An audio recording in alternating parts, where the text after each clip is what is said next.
বড় ভাইয়ার জন্য বউ দেখতে গিয়ে চোখ কপালে উঠে গেল। এটা কে? এটা তো লাবণী, যাকে 4 বছর আগে হারাইছি। কিন্তু লাবণীর সাথে আমার ভাইয়ার বিয়ে কিভাবে? কিছুই বুঝতে পারছি না। মেয়েটা আমাকে দেখে রীতিমতো চমকে গেছে। মেয়েটা ঘামতে শুরু করছে, সাথে আমিও। কারণ দুজন দুজনকে এখনো অনেক ভালোবাসি, শুধু রিলেশনটাই নেই। কিছুক্ষণ পর ভাইয়ার দিকে তাকিয়ে দেখি সে মুগ্ধ হয়ে তাকিয়ে আছে। থাকারই কথা, কারণ লাবণীকে যে দেখবে তারই পছন্দ হবে। ভদ্র, চুপচাপ, নীরব প্রকৃতির মেয়ে, সেই সাথে রূপবতী তো আছেই। কলেজে ফার্স্ট ইয়ারে উঠেই তার উপর ক্রাশ খাইছিলাম। কিন্তু সমস্যা ছিল, লাবণী আমার সিনিয়র, পুরো 1 ইয়ারের। তখন সে সেকেন্ড ইয়ারে পড়ে। তার পেছনে ঘুরঘুর করতাম, যেটা তার মোটেও ভালো লাগতো না। তবে আমিও হাল ছেড়ে দেইনি। প্রতিদিন তার জন্য অপেক্ষায় থাকতাম রাস্তার পাশে। কিন্তু লাবণী ফিরেও দেখতো না। আচ্ছা চলুন অতীতে ফিরে যাই, না হলে কিছুই বুঝবেন না। 4 বছর আগের ঘটনা। রাস্তার পাশে প্রতিদিন অপেক্ষা করার পরেও লাবণীর সাথে কোনো কথা বলতে পারতাম না। মেয়েটা কলেজে এসে মাঝে মাঝে আমার দিকে রাগী লুক নিয়ে তাকিয়ে থাকতো।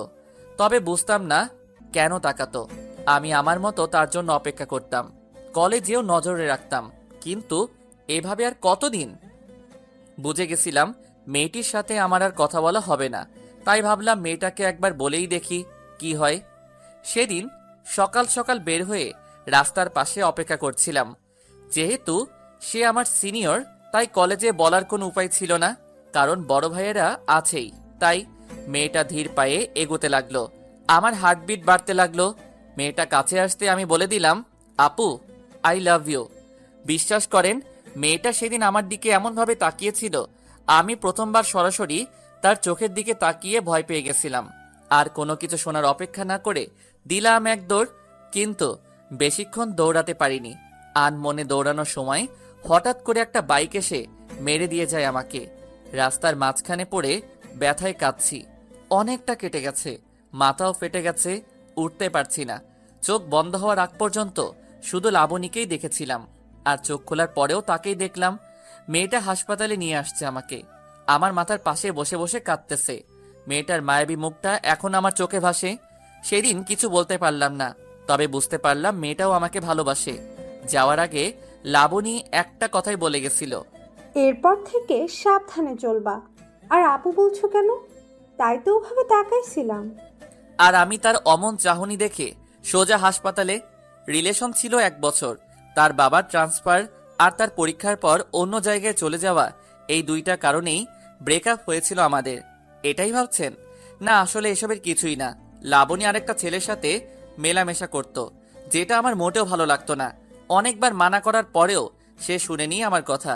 একদিন বলেছিলাম, কি এমন রিলেশন তোমাদের, যার কারণে সেদিন একটা থাপ্পড় মেরে ব্রেকআপ করে দিয়েছিল? অনেক কষ্ট পাইছিলাম সেদিন।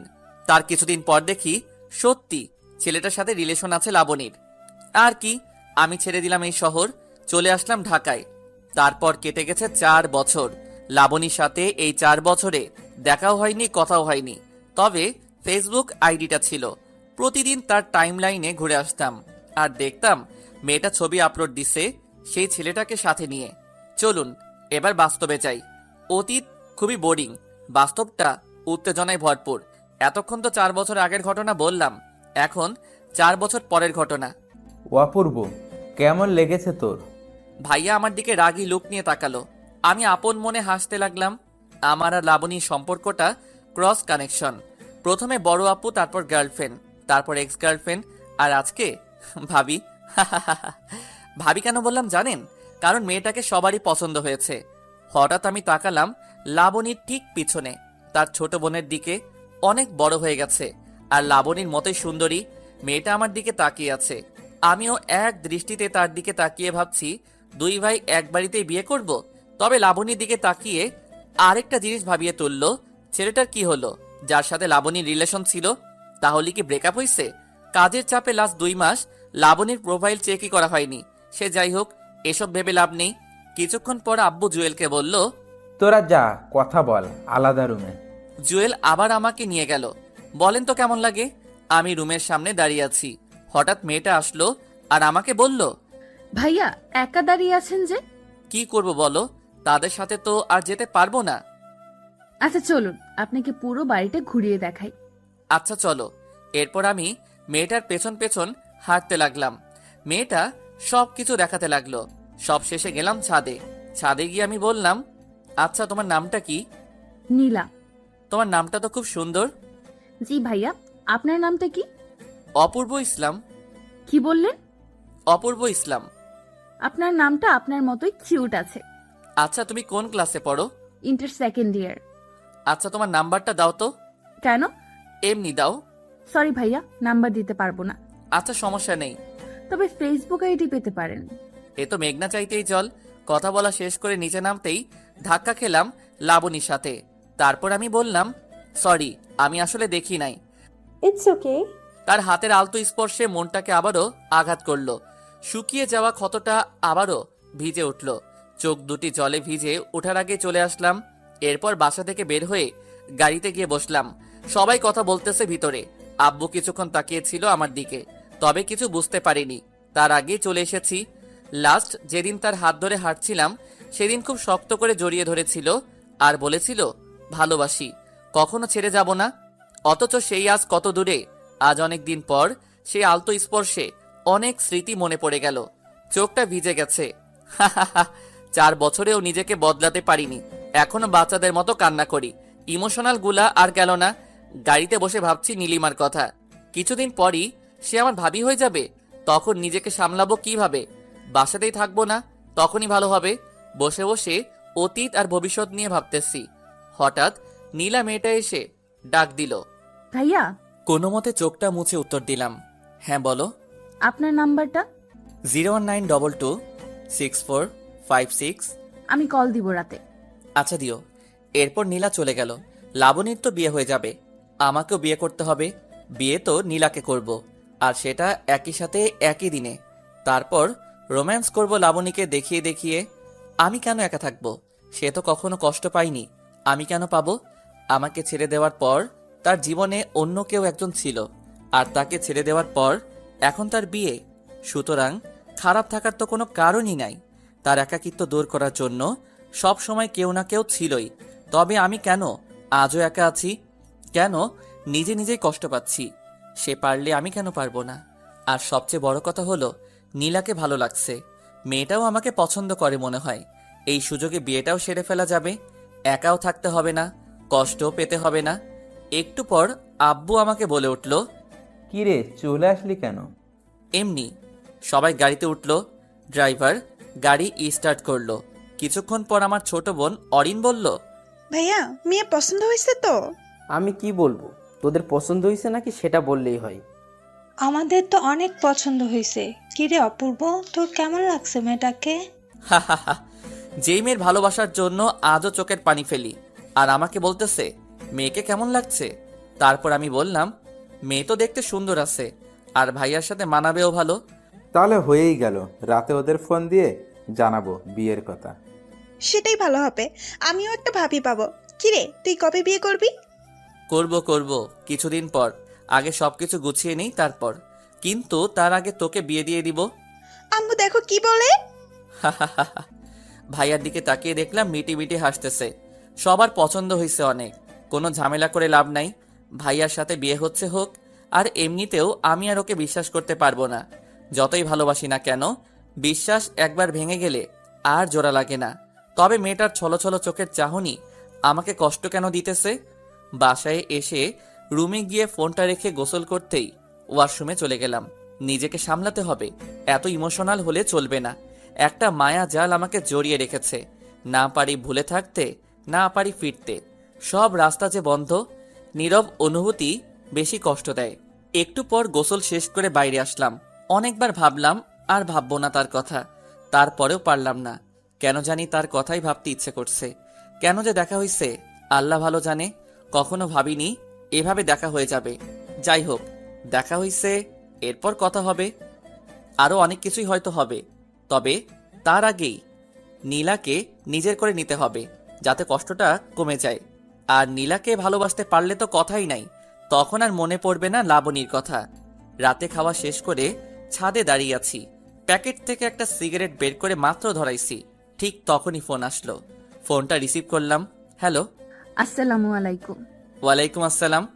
জি, চিনতে পারছেন আমাকে? সরি, কে আপনি? নীলা। ও সরি, তুমি? হুম। তো কেমন আছো বলো? জি ভালো।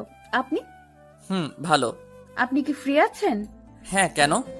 না মানে কালকে একটু দেখা করতাম, একটু সময় হবে? জি, কোথায় দেখা করবে বলো? আচ্ছা, সকালে পৌর পার্কের এই জায়গায় আইসেন। আচ্ছা ঠিক আছে। তারপর আরো কিছুক্ষণ কথা বলে কল কেটে দিলাম, কিন্তু বুঝতে পারছি না নীলা কেন কালকে ডাকলো।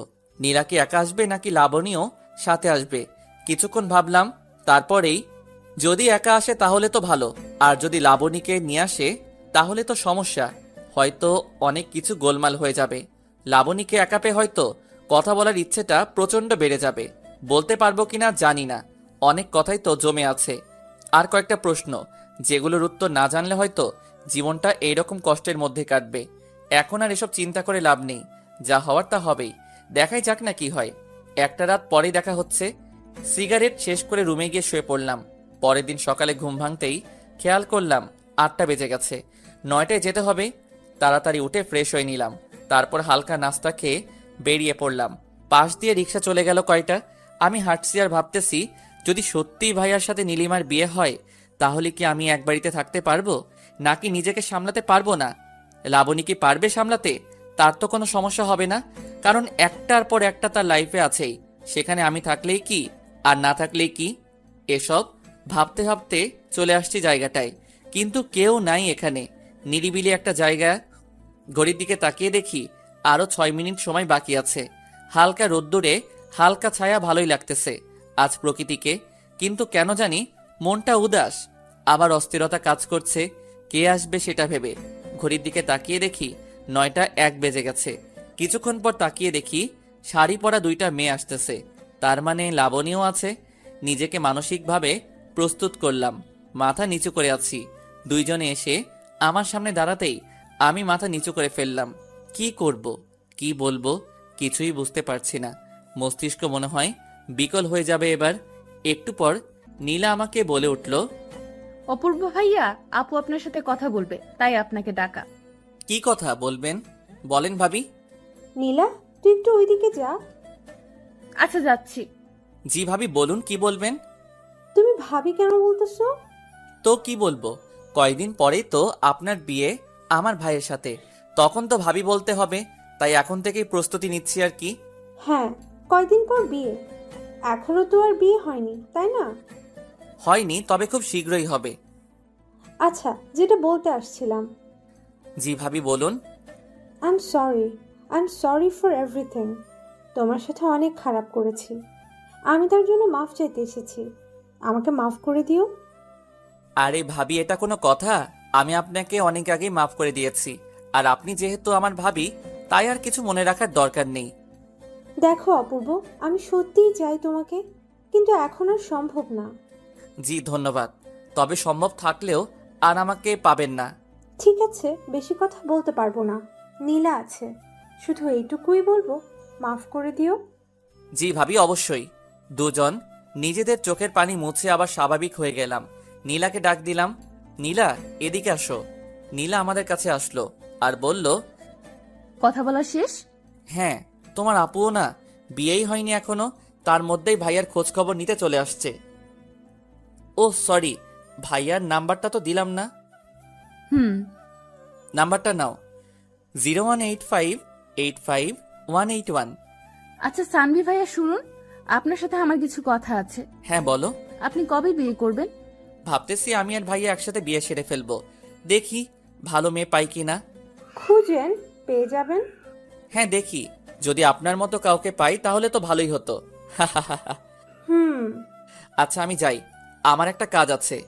একটা কথা ছিল। কি কথা বলো? এখন না, পরে বলবো। আচ্ছা ভাবি আসি তাহলে, বলেই চলে আসলাম।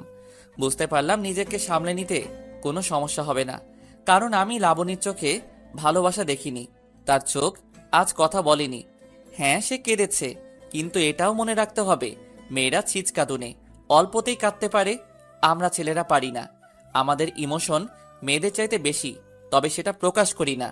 আমরা কাঁদি আড়ালে লুকিয়ে, কেউ দেখে না, হাঁটতে ইচ্ছা করছে না, তাই রিক্সা নিলাম। সারা রাস্তা ভাবলাম আজকে রাতে বাবাকে বলবো আমি নীলাকে বিয়ে করব, তাদের বাসায় প্রস্তাব দিতে।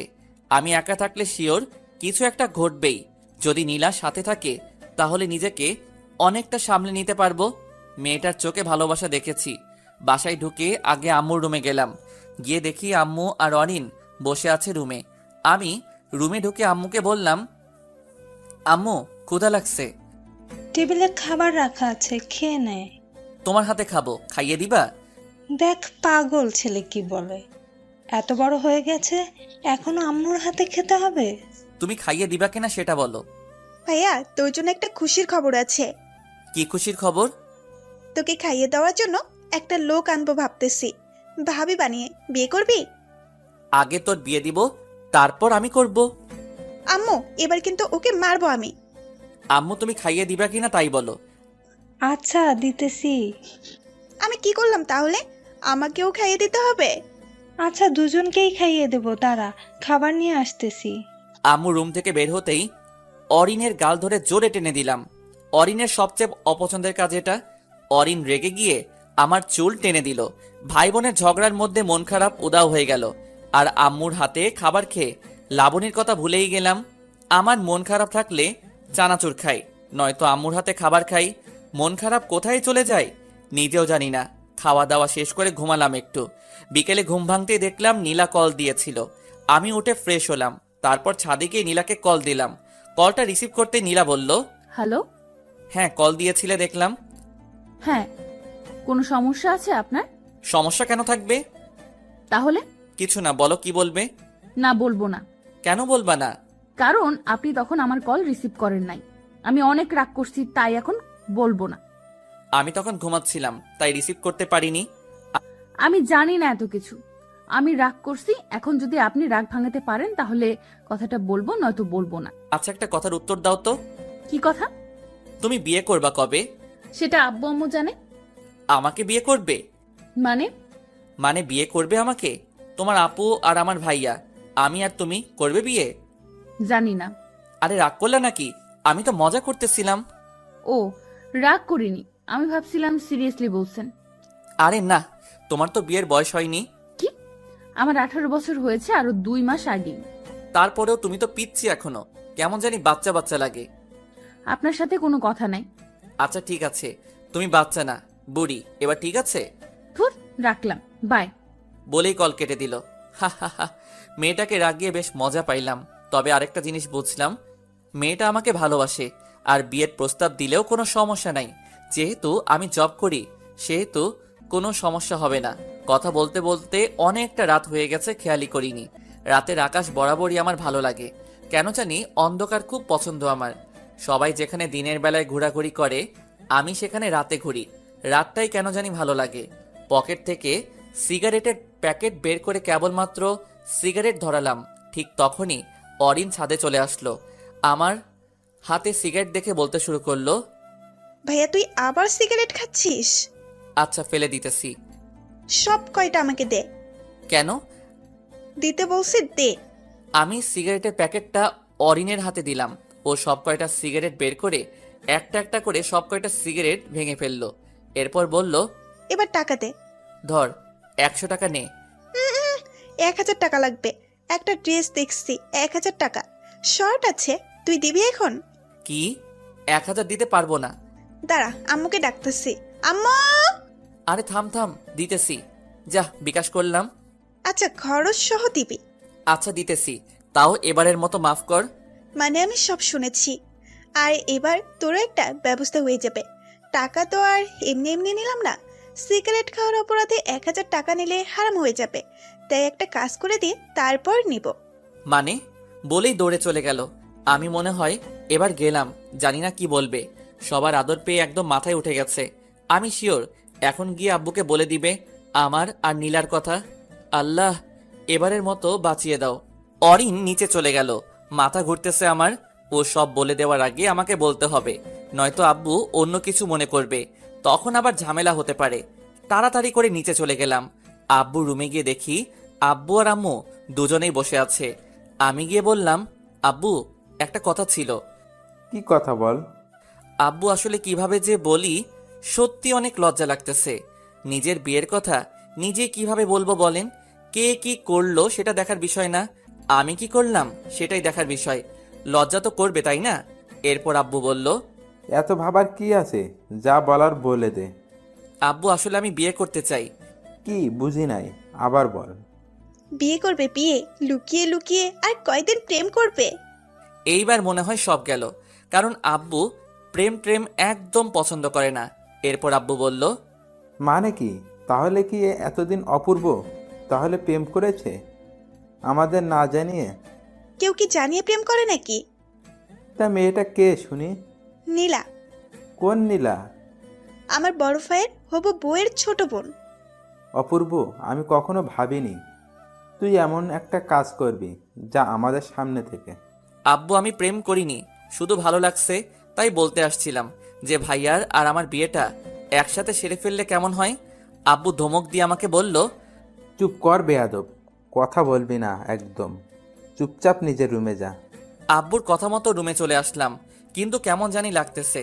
আব্বু কি করবে কে জানে, দেখে তো খুব রেগে আছে মনে হলো। থাকলে থাকুক, তাতে আমার কি? বিয়ের বয়স তো হয়েছে, আর বেকার তো আর বসে নেই, বিয়ে করবই না কেন?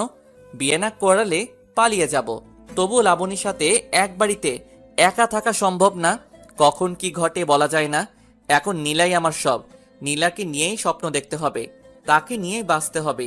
বসে বসে এসব কথা ভাবতেছি, এমন সময় অরিন রুমে ঢুকলো আর বলতে শুরু করলো, ভাইয়া, ব্যাড নিউজ আছে। কি ব্যাড নিউজ? আরে তোর বিয়ে হয়ে যাবে এবার। মানে?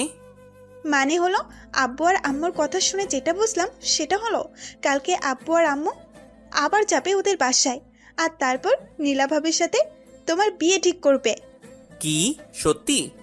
হ্যাঁ সত্যি, তবে আমার মন খারাপ। কেন? তোর তো খুশি হওয়ার কথা, একসাথে দুইটা বিয়ে হবে বাড়িতে, আনন্দ করবি, মজা করবি। আরে ধুর, রাখ তোর মজা। আমার ইনকাম সোর্স বন্ধ হয়ে গেল, এখন হাত খরচ কই পাবো? মানে কি? মানে আর কি, তুই সিগারেট খাইতি আর আমি ওখান থেকে ইনকাম করতাম, এখন তো সব বন্ধ হয়ে যাবে। ভাবি তোকে তো আর সিগারেট খেতে দিবে না। আচ্ছা বোন, আমার কষ্ট পাস না, তোকে প্রতি মাসে 2000 করে টাকা দিব। কিন্তু কেন দিবি? আজকে আমার সব কাপড় তুই ধুয়ে দিবি, তাই। আমি পারবো না, এর আগেও তুই বলেছিলি কিন্তু টাকা দিস নাই। এবার দিব সত্যি। কসম? কসম। অরিনকে প্যান্ট শার্ট বের করে দিয়ে দরজা বন্ধ করে দিলাম। উপরের দিকে তাকিয়ে দেয়াল দেখতেছি, হঠাৎ বাদিকে চোখ পড়তেই পুরনো ডায়েরিটা চোখে পড়ে গেল। ডায়েরিটা বের করলাম, ডায়েরির প্রতিটা পৃষ্ঠায় ধুলো জমে গেছে। এটা তো শুধু ডায়েরি, আমার মনেই তো ধুলো জমে গেছে। ডায়েরিটা হাতে নিয়ে মুছে আবার রেখে দিলাম জায়গা মতো, কারণ ডায়েরিটা খুললে আবার লাবণবর স্মৃতিতে জড়িয়ে যাব। আর এর চাইতে ভালো নাই খুললাম, নিজেকে কেন আটকে রাখবো তার কাছে? লাবণী তো বন্দি নেই, মুক্ত পাখির মতো হাসছে, তবে আমি কেন বিরহ ব্যথায় কষ্ট পাচ্ছি এখনো? জানি এর কোনো উত্তর আমার কাছে নেই, তাই নিজেকে প্রশ্ন করে বৃথা সময় নষ্ট ছাড়া আর কিছুই না। কি ভেবে আবারও ছাদে গেলাম, গিয়ে নীলাকে কল করলাম। 2 বার রিং হতেই কলটা রিসিভ করলো। কলটা রিসিভ করতেই আমি বললাম, হ্যালো। হ্যাঁ বলো। আমি তখনও বুঝে উঠতে পারিনি এটা নীলা নাকি লাবণী, তাই আবার বললাম, কি করো? আমি লাবণী। কথাটা শোনার পর বুঝতে পারলাম এটা লাবণী, নীলা নয়। হঠাৎ করে বুকের ভেতর ছ্যাত করে উঠল, মনে হলো ইমোশনগুলা সব উপরের দিকে উঠে আসতেছে। এক একটা দীর্ঘশ্বাস যেন সব ইমোশন বের করে দিচ্ছে। আমি কোনো মতে বললাম, নীলা কোথায়? আব্বুর রুমে। ও, ওকে একটু ডেকে দাও, কথা আছে ওর সাথে। কি কথা আমাকে বলো। সুযোগ পাইছে এবার, কষ্ট দিছো আমাকে তুমি, এইবার তোমাকে জ্বালাবো আমি, দেখি কতটা সহ্য করতে পারো। আমি কোনো কিছু না ভেবে বলেই দিলাম, নীলার সাথে আমার বিয়ে নিয়ে কথা হবে কালকে, তাই ওর সাথে কিছু কথা ছিল, একটু ফোনটা ওকে দেওয়া যাবে? নীলার সাথে তোমার বিয়ে মানে? তোমার মাথা ঠিক আছে? আমার মাথা হাত পা সব ঠিক আছে। এবার ওর কান্না মিশ্রিত কণ্ঠটা শুনলাম। অপূর্ব, তুমি কি সিরিয়াসলি বিয়ে করবা? বিয়ে তো করতেই হবে তাই না? ভাবলাম একসাথে করে ফেলি, একসাথে থাকতে না পারলাম, বিয়ে তো করতে পারবো তাই না? ওর ফুপিয়ে ফুপিয়ে কান্নার আওয়াজটা আমাকে কষ্ট দিতে লাগলো, তবে পুরনো কথা মনে পড়ে আর কষ্ট লাগলো না। কতটা পেইন সে আমাকে দিছে, আমার সামনে দিয়ে বাইকে করে ঘুরছে, দেখিয়ে দেখিয়ে প্রেম করছে, তখন তো তার কষ্ট হয়নি, আজ কেন হচ্ছে? লাবণী তো খুশি থাকার কথা, সে যেমন ছেলে চাইতো তেমন ছেলে পেয়েছে, টাকাওয়ালা, হ্যান্ডসাম। বলতে দ্বিধা নেই, আমার বড় ভাই আমার চাইতেও দেখতে ভালো আর অনেক রোমান্টিক। তাহলে কেন পারছে না সে তাকে নিয়ে সুখে থাকতে? এসব ভাবতে ভাবতেই ফোনের দিকে তাকালাম আর বললাম, হ্যালো। আচ্ছা, আমি নীলাকে ফোন দিতেছি, কথা বলো। আচ্ছা ঠিক আছে। 2 মিনিট পর নীলার কণ্ঠ শুনতে পেলাম। আবার ফোন কেন দিছেন? একটা কথা জানার ছিল। কি কথা? আমাকে বিয়ে করবা? কি বলেন এগুলা? যা বলি তার উত্তর দাও, নয়তো অন্য মেয়ে দেখতে হবে। অন্য মেয়ের দিকে তাকালে না চোখ উপরে তুলে নেব। তার মানে বিয়ে করবা? আমার লজ্জা লাগতেছে, রাখি, বাই। আর শুনো, আরেকটা কথা জানার ছিল। কি কথা? তোমার বয়ফ্রেন্ড আছে? বিয়ের প্রপোজাল দিয়ে এখন আসছে বয়ফ্রেন্ড আছে নাকি জানতে।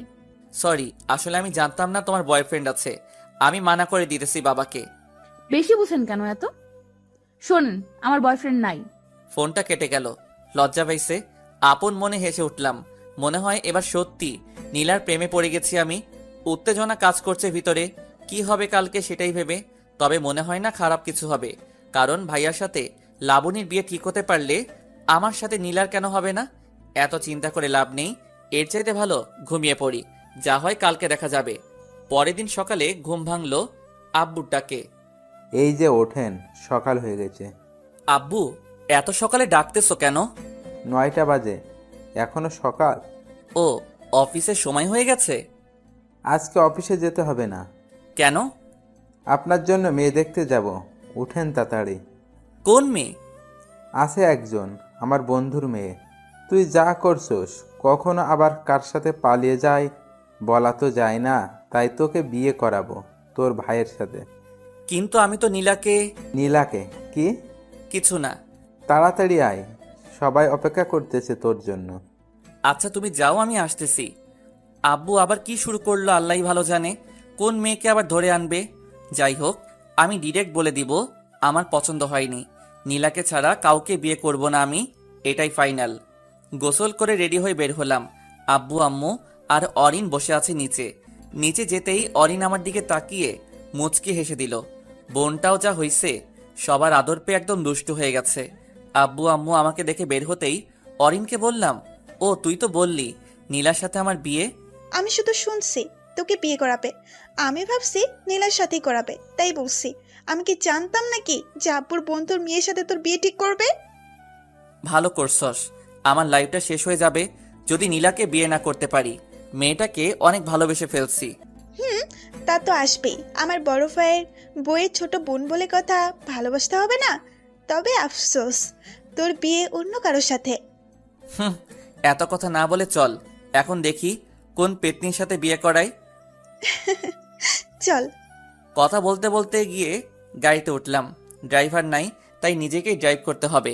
সবাই গিয়ে পেছনে বসলো। নিজেকে ড্রাইভার ড্রাইভার মনে হচ্ছে, তাই অরিনকে ডাক দিয়ে সামনে আনলাম। অরিন সামনে এসে আমাকে বলল, কি ব্যাপার? কি আর ব্যাপার, সবাই পেছনে বসলে নিজেকে ড্রাইভার মনে হয়, তাই তোকে সামনে আনলাম। আচ্ছা চলো। কিন্তু যাবোটা কোথায়? আপু, ভাইয়া জিজ্ঞেস করতেছে কোথায় যাবে। কোথায় আবার? সে যাকে ভালোবাসে তার বাসায় লুকিয়ে প্রেম করার শাস্তিস্বরূপ তাকে বিয়ে করানো হবে।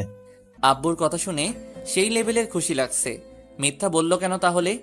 মজা নিচ্ছে আমার সাথে, আমিও শোধ নিব এর। আমাকে টেনশনে রেখে মজা নেওয়া। নীলাদের বাসার সামনে এসে গাড়ি থামালাম। তারপর আব্বুর পেছন পেছন বাসায় ঢুকলাম। কেন জানি আজকে অনেক লজ্জা লাগছে। বুঝলাম সেদিন ভাইয়ারও সেম অবস্থা হয়েছিল। বাসার ভিতরে ঢুকে একজোড়া চোখ খুঁজতে লাগলাম, কিন্তু কোথাও পেলাম না চোখ জোড়া। আব্বুর সাথে গিয়ে বসলাম সোফায়। কিছুক্ষণ পর নীলার আব্বু আসলো। নীলার আব্বুকে দেখে আমার আব্বু বলে উঠল, কেমন আছেন? জি আলহামদুলিল্লাহ, আপনি? জি ভালো। রাতে যা বললাম সেটার ব্যাপারে কথা বলতে আসলাম। মেয়েকে দেখুন, তারপর না হয় কথা বলি। ডাকুন। এদিকে আই তো মা। ভীষণ অস্থিরতা কাজ করছে মেয়েটাকে দেখার জন্য। মনটা ভীষণ ব্যাকুল হয়ে পড়ছে। হঠাৎ দরজা ঠেলে বের হয়ে আসলো নীলা। কালো শাড়িতে পরেছে, হালকা মেকআপ আর হালকা লিপস্টিক, অন্যরকম লাগছিল তাকে। ইচ্ছে হচ্ছিল এখনই হাতটা ধরে ফেলি সারা জীবনের জন্য। বাহিরে কি ঘটছে সেদিকে আমার ভ্রুক্ষেপ নেই। আমি হারিয়ে গেছি নীলাতে। কেউ পারবে না আর আমায় সামলাতে। ঘোর কাটলো অরিনের ডাকে। এই ভাইয়া, হ্যাঁ বল। এদিকে আয়। বল। ভাবিকে নিয়ে রুমে যা, কথা বল। আচ্ছা, বুঝতে পারছি না কেন আলাদা রুমে যেতে হবে। দেখছিলাম তাকে দেখতে থাকি না, কেন বারবার যেতে হবে আলাদা রুমে? ঘোরটাই কেটে গেল। তবে আজকে তো সে নেশার মতো কাজ করছে। যতবার দেখতেছি ততবারই মাতাল হয়ে যাচ্ছি। পারফিউমের গন্ধে অবস্থা অনেকটাই খারাপ। চলে আসলাম আলাদা রুমে। জানি না আব্বু কি বলছে, আমি তো শুধু দেখছিলাম তাকে। যাই হোক, নীলার দিকে তাকিয়ে দেখলাম সে মাথা নিচু করে দাঁড়িয়ে আছে। ভালো করে তাকিয়ে লক্ষ্য করলাম শাড়ির কুচিটা এলোমেলো হয়ে আছে। তার মানে নীলা শাড়ি পরতে জানে না। আমিও তো পরাতে পারি না। কি হবে তাহলে? ধুরো, এত রোমান্টিক হয়ে কি হবে? সে নিজেই শিখে যাবে। দুজনেই চুপচাপ, এ যেন নীরবতা পালন করছে এমন কিছু। কি বলবো, কি বলা উচিত কিছুই বুঝতে পারছি না। মেয়েটাও চুপ করে আছে। সব দ্বিধা ভেঙে আমি প্রশ্ন করলাম, বিয়েটা করতে তুমি রাজি? সরাসরি প্রশ্ন করাই নীলার মুখটা কেমন যেন লাল হয়ে গেল। আমিও বোকার মতো সরাসরি প্রশ্ন করে বসলাম, সে বিয়ে করতে? এখন কি বলবো? হার্টবিট অলরেডি অনেকটাই বেড়ে গেছে। এবার আর তাকে প্রশ্ন না করে নিজেই বলতে লাগলাম, তোমাকে সেই প্রথম দিন দেখেই প্রেমে পড়ে গেছি। যেহেতু ভাইয়ার বিয়ে আর মাত্র 15 দিন বাকি, তাই প্রেম করার সুযোগ নাই। খুব ইচ্ছা ছিল প্রেম করে বিয়ে করব। চলো না এই বাকি 15 দিন প্রেম করি, তারপর বিয়ে। যদি থাকো রাজি, বিয়ে ঠিক করব আজই। Nila, will you marry me? Yes I will. Nila কথাটা বলেই লজ্জায় আমার বুকে মুখ লুকালো। শিওর হয়ে গেলাম সেও আমাকে ভালোবাসে। নীলাকে শক্ত করে জড়িয়ে ধরলাম। হঠাৎ করে অনুভব করলাম মেয়েটা কাঁদতেছে। ওর কান্নার শব্দ পেয়ে আমি বলতে শুরু করলাম, কি হলো, কাঁদতেছো কেন? জানেন, আমি আপনাকে প্রথম দেখেই প্রেমে পড়ে গেছি। আমি ভেবেছিলাম পালিয়ে বিয়ে করব, কিন্তু আমাদের তো বিয়ে ঠিক হয়ে গেছে। এখন কি হবে? ও আল্লাহ, আমারে উঠাইয়া নাও। এই মেয়ে বলেটা কি?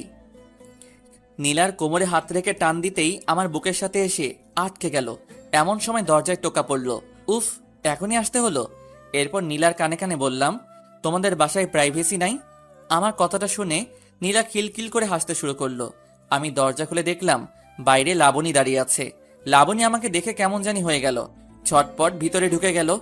আর আমিও কিছু না বলে বাইরে চলে আসলাম। হবু বউয়ের সামনে এক্স গার্লফ্রেন্ডকে কি বলবো? আমি এসে বসলাম আব্বুর পাশে। তারা কথা বলতেছে আর হাসতেছে। মনে হয় বিয়েটা কনফার্ম। একটু পর আম্মু আমাকে বলল, অপূর্ব, তোর মতো কি? আমি কি বলবো? তোমরা যা বলবে তাই হবে। তাহলে আর কি, আগামী মাসের 12 তারিখে তোদের বিয়ে। আচ্ছা আব্বু, আমি আসতেছি, আমার একটু কাজ আছে। আমিও যাবো, চল। আচ্ছা যা। সালাম দিয়ে বাহিরে চলে আসলাম। বাহিরে আসতেই অরিন আমাকে বলল, কিরে ভাইয়া, তোর কি মন খারাপ? না, মন খারাপ কেন হবে? যাকে চাইছি তার সাথে তো বিয়ে, মন খারাপ কেন হবে? জানি না, বাট মনে হচ্ছে মন খারাপ। আরে না, মন খারাপ না, এমনি মাথা ব্যথা করতেছে। তবে যাই বলিস না কেন, নীলা ভাবি চাইতে লাবণী ভাবি দেখতে সুন্দর। বলছে তোরে নীলা দেখতে সুন্দর, লাবণী চাইতে একটু খাটো শুধু, আর কিছু না। ওই হলো, নিজের বইয়ের প্রশংসা আর করতে হবে না। হো, বাদ দে। ভাবতেছি তোর জন্য ছেলে দেখবো, একসাথে 3টা বিয়ে হবে বাড়িতে, খরচ কম হবে। ভাইয়া, খারাপ হয়ে যাবে কিন্তু। আমি এখন বিয়ে করব না, ঠিক আছে? তাহলে ঠিক আছে, যখন ইচ্ছা করিস। এখন চুপ থাক। ওকে। বাসায় এসে গোসল করলাম। ভালো লাগছে না কেন জানি। একটা ঘুমের ট্যাবলেট খেয়ে ঘুম দিলাম, কিন্তু বেশিক্ষণ ঘুম হলো না। ফোন কলের শব্দে ঘুমটা ভেঙে গেল। তাকিয়ে দেখি নীলার কল। হ্যালো। কি করেন? এই তো ঘুমাচ্ছিলাম। তুমি? ভাবতেছি কি ভাবতেছো? কত তাড়াতাড়ি কত কিছু হয়ে গেল, তাই না? অনেক কিছু হয়ে গেছে। সামনে তো আরো অনেক কিছু হবে। এখন বলো, কি জন্য কল দিছো? আজকে একটু ঘুরতে বের হব তোমার সাথে, তাই। ভাবিকে নিয়ে আসবা? না, একাই আসবো। আর আপু তো শপিং এ গেছে তোমার ভাইয়ার সাথে। কি? হ্যাঁ, এত অবাক হওয়ার কি আছে? আর 14 দিন পরে তো বিয়ে, এখন থেকে শপিং করবে না তো কখন করবে? আমি এই জন্য অবাক হইনি। অবাক হয়েছি তুমি এখনো শপিং এ যাও নাই তাই। আমি কি একা একা শপিং এ যাব নাকি? না, একা কেন যাবা? এখন আমার সাথে যাবা।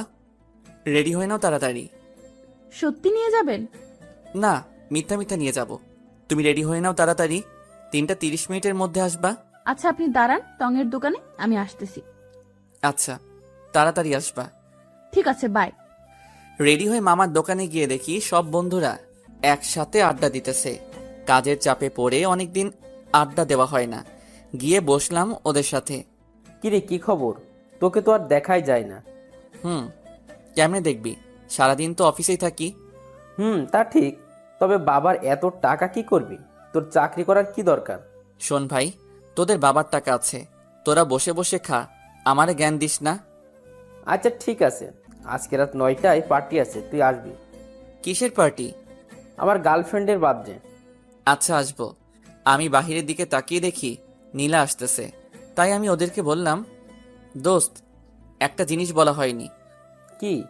12 তারিখ আমার বিয়ে, সবাই আসবি, কার্ড পাঠায় দিবনি। কি বলিস? কেমনে কি? আর বলিস না, বড় ভাইয়ের জন্য মেয়ে দেখতে গিয়ে এক বাড়িতে দুইটারে পছন্দ হয়েছে। কি আর করার, আব্বা বিয়ে করাইব এখন।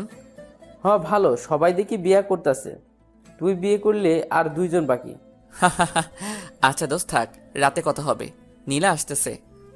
অপূর্ব? নীলা মানে? তোকে রাতে সব বলবো, এখন যাই, বাই। নীলা এসে দাঁড়িয়ে আছে, খেয়ালই করিনি। দৌড়ে গিয়ে রিকশায় উঠলাম আর বললাম, সরি, অনেকদিন পর বন্ধুদের সাথে দেখা হওয়ার কারণে একটু আড্ডা দিলাম। ঠিক আছে, তবে এত কাছে কেন বসেছেন? দূরে যান। নীলার কথায় কিছুটা অপ্রস্তুত হলাম, আমি কিছু বলতে পারলাম না আর একটু বাহিরের দিকে চেপে বসলাম। তার কথায় পুরো বোকা বনে গেছি। বাহিরের দিকে তাকিয়ে আছি, হঠাৎ নীলা টান দিয়ে তার দিকে টেনে নিল, তারপর আমার কাঁধে ওর মাথা রাখলো। চোখ বন্ধ করে আছি, কয়েক সেকেন্ড থ মেরে কাহিনী বুঝলাম। তারপর নীলার হাত ধরে তার মায়াবী মুখটার দিকে তাকালাম। মেয়েটা লজ্জায় এখনো চোখ খুলতে পারছে না। নীলার এমন কাণ্ড দেখে আমি বললাম, হইছে, এবার চোখ খুলো। না, খুলবো না। কেন? আমার লজ্জা লাগে। হায় রে, এত লজ্জা আসে কোথা থেকে? জানি না, বাট আমি চোখ খুলতে পারবো না। আচ্ছা, আমি চোখ বন্ধ করতেছি, এবার খুলো। আচ্ছা। নীলা চোখ খুলতে আমি হেসে উঠলাম। কেমনে এত লজ্জা পাই বুঝি না। আমার হাসি দেখে নীলা বলল, আপনি চোখ বন্ধ করেন নাই কেন? চোখ বন্ধ করলে কি এই লজ্জা মাখা মুখটা দেখতে পারতাম? ধুর, আপনার সাথে আর কথাই বলবো না। রিক্সা চলছে আপন গতিতে, আর আমরা আমাদের ব্যস্ত শহরে প্রিয় মানুষের সাথে রিক্সায় বসে এমন খুনসুটি বা কয়জন করতে পারে? রিক্সা আর কাপল মানেই রোমান্টিক অনুভূতি, যেটা বাইক কিংবা বড় গাড়িতে পাওয়া যায় না। জ্যামে পড়লেও কোনো সমস্যা নেই, একটু ফাঁকা পেলেই বেরিয়ে যায় রিক্সা। এই জন্য রিক্সাই বেটার। নীলাকে নিয়ে চলে আসলাম শপিং মলে। শপিং মলে এসে আমি নীলাকে বললাম, বলো কি কি কিনবে? বেশি কিছু লাগবে না, এখন অনেক সময় পড়ে আছে, তখন আসবো। এখন একটা শাড়ি কিনবো, তারপর দুজনে মিলে কিছুটা সময় একসাথে কাটাবো। আর আমার জন্য একটা শার্ট পছন্দ করলো তিনি। কি আর করার, কিনতে হলো। শপিং শেষ করে রেস্টুরেন্টে বসলাম। ক্ষুধা লাগছে অনেক। খাবারের অর্ডার দিয়ে বসে আছি নীলাকে নিয়ে। হঠাৎ বাদিকে তাকাতেই দেখি ভাইয়া আর লাবণী দুজনে বেশ হেসে হেসে কথা বলতেছে। তাহলে লাবণী আমাকে দেখলেই চুপচাপ আর মনমরা হয়ে যায় কেন? এমনিতে তো বেশ ভালোই হাসছে, ঘুরছে, কথা বলছে সবার সাথে। নীলা লক্ষ্য করলো ব্যাপারটা, আমি যে ওদিকে তাকিয়ে আছি। এরপর নীলা আমাকে বলল, আরে আপু আর ভাইয়া না? সেটাই তো দেখতেছি। আপনি বসুন, আমি আসতেছি। না, কথাটা বলে ওদিকে চলে গেল, কিছু বলার সুযোগ দিল না। ও গিয়ে কি জানি বলল। একটু পর ভাইয়া ডাক দিল, তারপর আমি গিয়ে বসলাম ওখানে। ভাইয়া আমাকে বলল, এখানে কি করিস? তুমি কি করো? আমি তো তোর ভাবিকে নিয়ে শপিং করতে আসছিলাম, ক্ষুধা লাগছে তাই এখানে আসলাম। আমিও সে কারণেই আসছি। খাবার এসে গেছে। নীলা আর ভাইয়া বেশ খুশি, তারা কিছু জানে না তাই চুপ হয়ে গেছি। আমি আর লাবণী খাচ্ছি কম আর ভাবছি বেশি। কি একটা গন্ডগোল লেগে গেল আমার জীবনে। এক্স গার্লফ্রেন্ড ভাবি হতে চলেছে, আর প্রতিদিন তার সাথেই বারবার দেখা হচ্ছে। না পারছি নিজেকে আটকাতে, না পারছি কিছু বলতে। লাবণীকে ছেড়ে এবার নীলার দিকে তাকালাম। বেশ হাসি খুশি মেয়েটা। মেয়েটার হাসিটা পাগল করার মতো। এই টানে পড়ে থাকতে চাই, আর চাই না পুরনো মায়ায় বন্দি থাকতে। পুরনো মলিন স্মৃতির পাতায় নিজেকে বন্দি রাখতে চাই না। লাবণী তো আমার মনের কথা বোঝেনি আমার ভালোবাসা। তাহলে কেন পড়ে থাকবো তাকে নিয়ে? এখন আমার ইচ্ছা শুধুই তাকে জ্বালানো, আর কিছু না। এখনো এতটাও নীলার মায়ায় পড়িনি, তাই হয়তো পারতেছি না, তবে পারবো। তাকে দেখিয়ে দিব তাকে ছাড়া আমি অচল না। অবশ্য দেখানোর খুব বাকিও নাই, বিয়েটা তো কনফার্ম। হঠাৎ করে ভাইয়া আমাকে বলে উঠল, কি রে, খাচ্ছিস না কেন? কই খাচ্ছি তো। বুঝতে পারছি, তোরা থাক। লাবণী চলো, আমরা অন্য কোথাও যাই। ওকে চলো। অর্ধ কান্না মিশ্রিত চোখে আমার দিকে তাকালো লাবণী। আমি নীলার হাত চেপে ধরলাম তাকে দেখানোর জন্য। নীলা চোখ বড় বড় করে আমার দিকে তাকালো। আমি আরো শক্ত করে চেপে ধরলাম নীলার হাত। লাবণীর চোখে খুব কষ্ট হচ্ছে নাকি জ্বলছে, যাই হোক, তার চোখে জল দেখে মনটা একটু হলেও শান্তি পেল। জানি না কেন, তবে প্রতিশোধ নিতে আমার খারাপ লাগছে না, পৈশাচিক আনন্দ হচ্ছে। সেও তো করছে, আমার ভালোবাসা ইমোশন সব নিয়ে খেলছে। তখন লাবণী মজা নিছে, এখন না হয় কিছুটা সময় আমিও খেললাম। লাবণী চলে গেছে ভাইয়ার সাথে, আর নীলা হাত ধরে টানাটানি করছে। তাকিয়ে দেখি বেশ শক্ত করে ধরেছি। ইস, কাচের চুড়িটা আর একটু হলে হাতটা কেটে যেত। লাল হয়ে গেছে। তাকিয়ে দেখি নীলার চোখেও জল। মেয়েদের চোখে এত জল কোথায় থেকে আসে কে জানে। ওর চোখে জল দেখে আমি বললাম, সরি, আসলে আমি খেয়াল করিনি। ব্যথা পাইছো তুমি? নীলা মাথা নাড়িয়ে বলল। না, এই অথচ নীলার চোখ দেখে স্পষ্ট বুঝতে পারছি সে ব্যথা পাইছে। হাতটা আলতো করে ধরলাম। এবার হাতটা কাছে টেনে নিয়ে আলতো করে একটা কিস করলাম। এবার চোখ দিয়ে পানি বেরিয়ে গেছে তার। লজ্জায় মাথা নিচু করে ফেলছে অলরেডি। সত্যি বলতে তার এই লজ্জা মাখা চেহারাটা দেখতে আমার সবচেয়ে বেশি ভালো লাগে। নিজেকে হারিয়ে ফেলতে ইচ্ছে করে নীলার মাঝে। তার চোখের দিকে তাকালে বুঝতে পারি তার চোখে কতটা গভীরতা আছে, যেখানে আমি একবার পড়ে গেলে যখন তখন হারিয়ে যাব। সত্যি কিছু মানুষের চোখ আছে যেগুলা অত্যন্ত গভীর এবং মায়াভরা। একটা মানুষকে বশ করার জন্য শুধু অবাক করা চোখের চাহনি আর মায়াভরা হাসিটাই যথেষ্ট, যা নীলার মধ্যে রয়েছে। পাগল করার মতো চাহনি নীলার। হুট করে নীলা আমাকে বলল, যে কোথায় হারালেন আবার? তোমার চোখে। কি সব বলেন আপনি? বুঝি না কিছুই। আমি প্রেমের ভাষায় কথা বলি, আমাকে ভালোবাসো, সব বুঝতে পারবে। ঠিক আছে, শিখিয়ে দেন কিভাবে ভালোবাসতে হয়। শিখাবো? হ্যাঁ, সত্যি শিখাবো? শিখানো। ভেবে বলো, শিখাবো? না, আপনার সাথে থাকলে এমনিতেই শিখে যাব। ও আচ্ছা, তাই নাকি? তাহলে তো সাথে সাথেই থাকা লাগবে। এবার চলুন, সন্ধ্যা হয়ে গেছে, বাসায় যেতে হবে। আচ্ছা আসো। বিল দিতে গিয়ে শুনলাম ভাইয়া বিল দিয়ে গেছে। বাহ, ভালো কাজ করছে, কিছু টাকা বেঁচে গেল। এরপর বাহিরে এসে রিক্সা নিতে গেলাম। ঠিক তখনই নীলা বাধা দিয়ে বলল, রিক্সা লাগবে না হেঁটেই যাব? 1 ঘন্টা সময় লাগবে হাঁটলে। তো চলুন, 1 ঘন্টা হাঁটবো আপনার সাথে, আমার কোনো সমস্যা নেই। আপন মনে হেসে উঠলাম। নীলা মনে হয় প্রেমের ভাষা শেখার চেষ্টা করতেছে। চেষ্টা করতে থাকুক, ক্ষতি কি? ব্যস্ত রাস্তার পাশে হেঁটে চলেছি দুজন।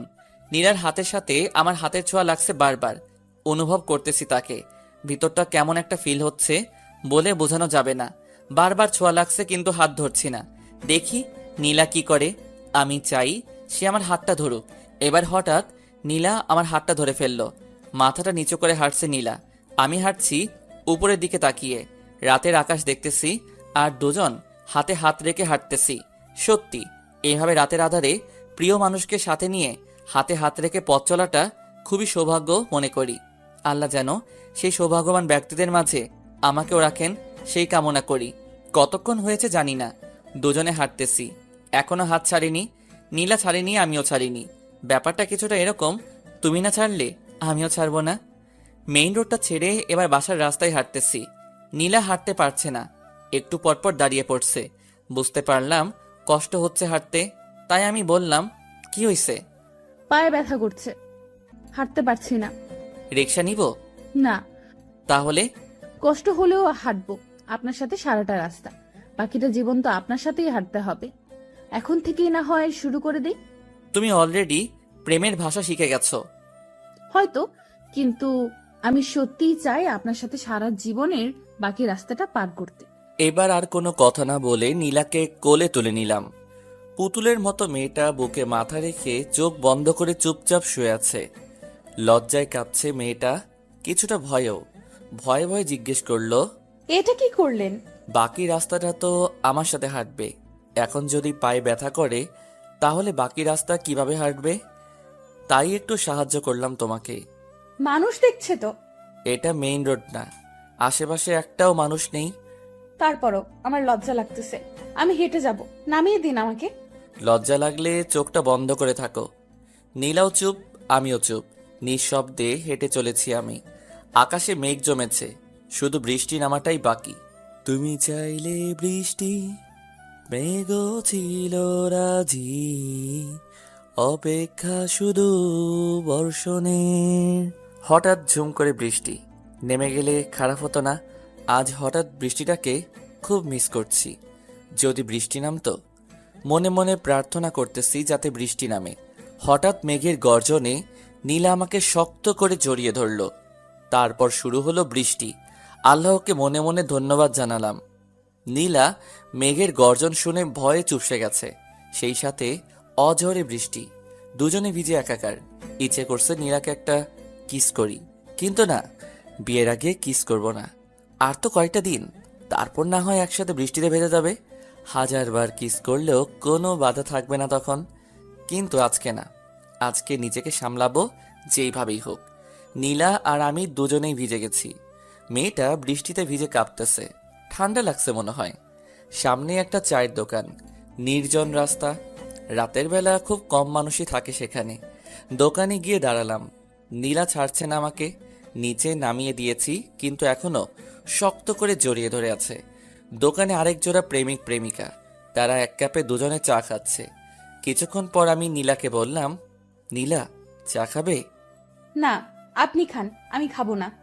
আচ্ছা থাকো, আমি চা খাই তাহলে। হুম। মামা, এক কাপ দুধ চা দিন।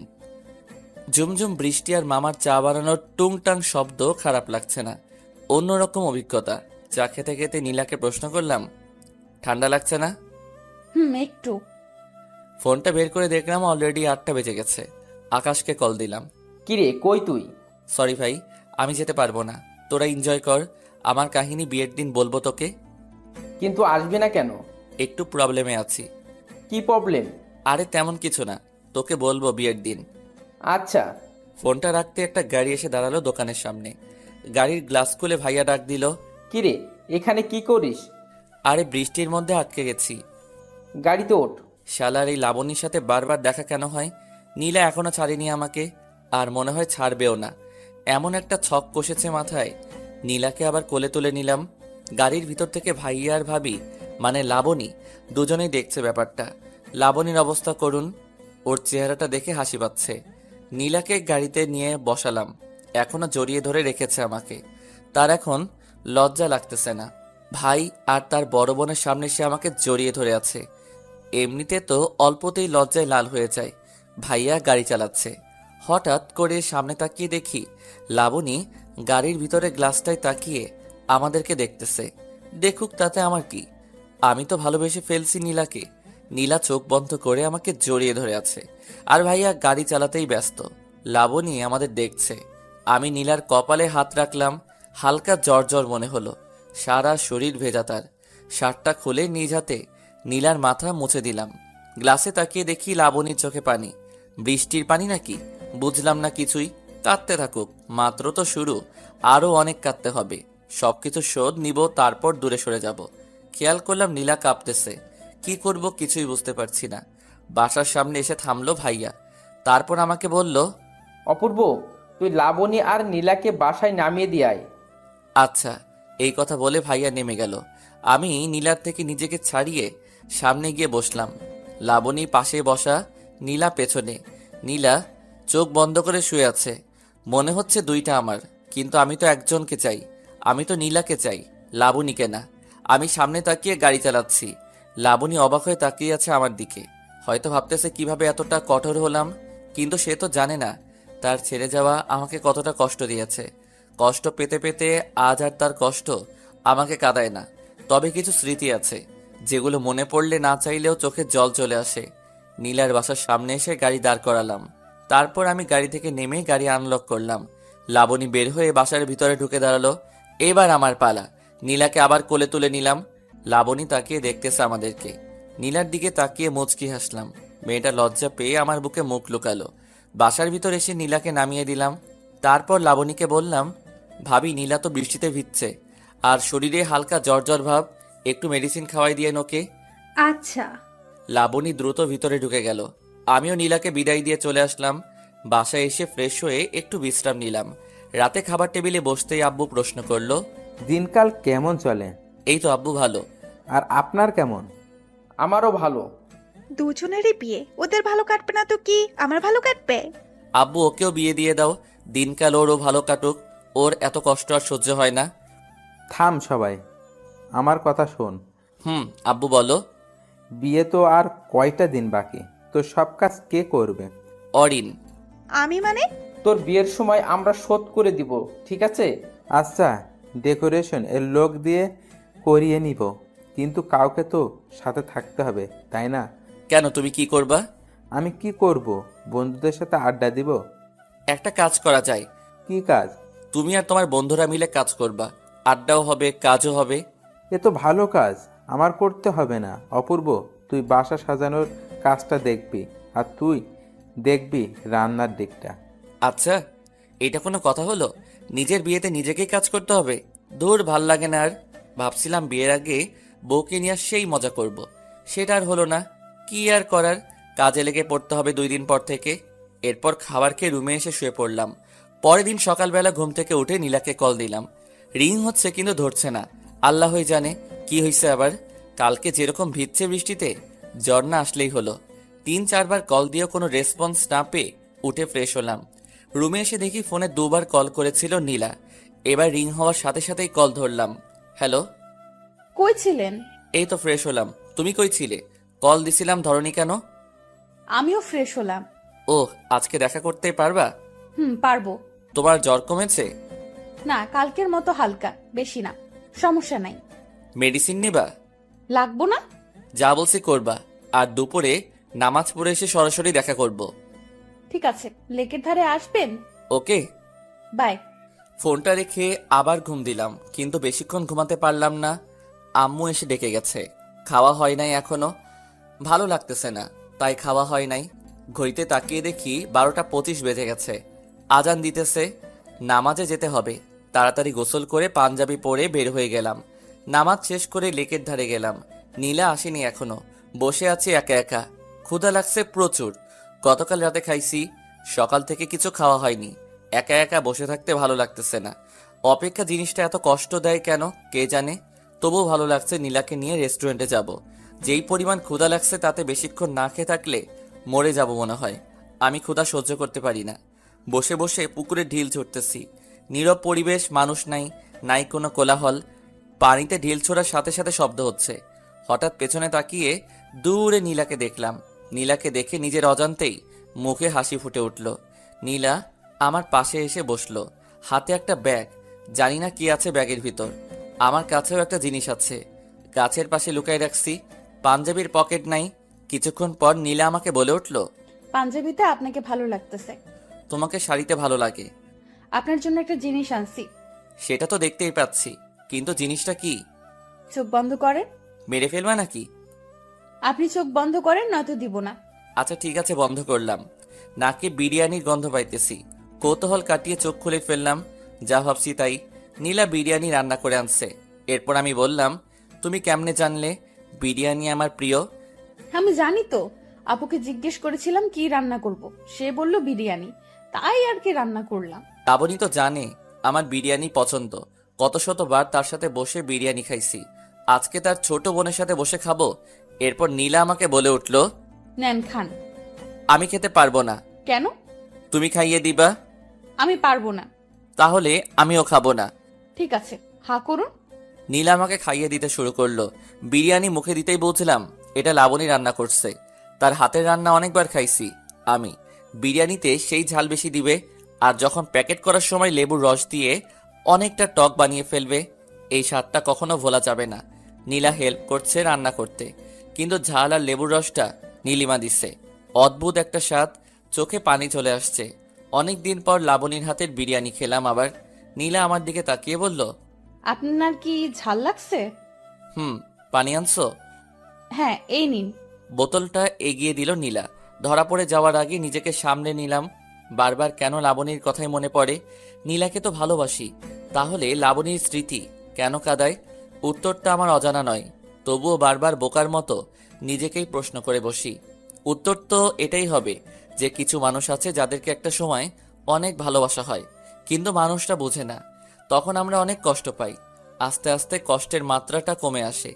আমরাও একা পথ চলতে শিখে যাই। বুঝতে পারি ওপাশের মানুষটা আমাকে চায় না, তাহলে কেন বারবার তার পিছনে ছুটবো? তাকে ভেবে কেন কষ্ট পাবো?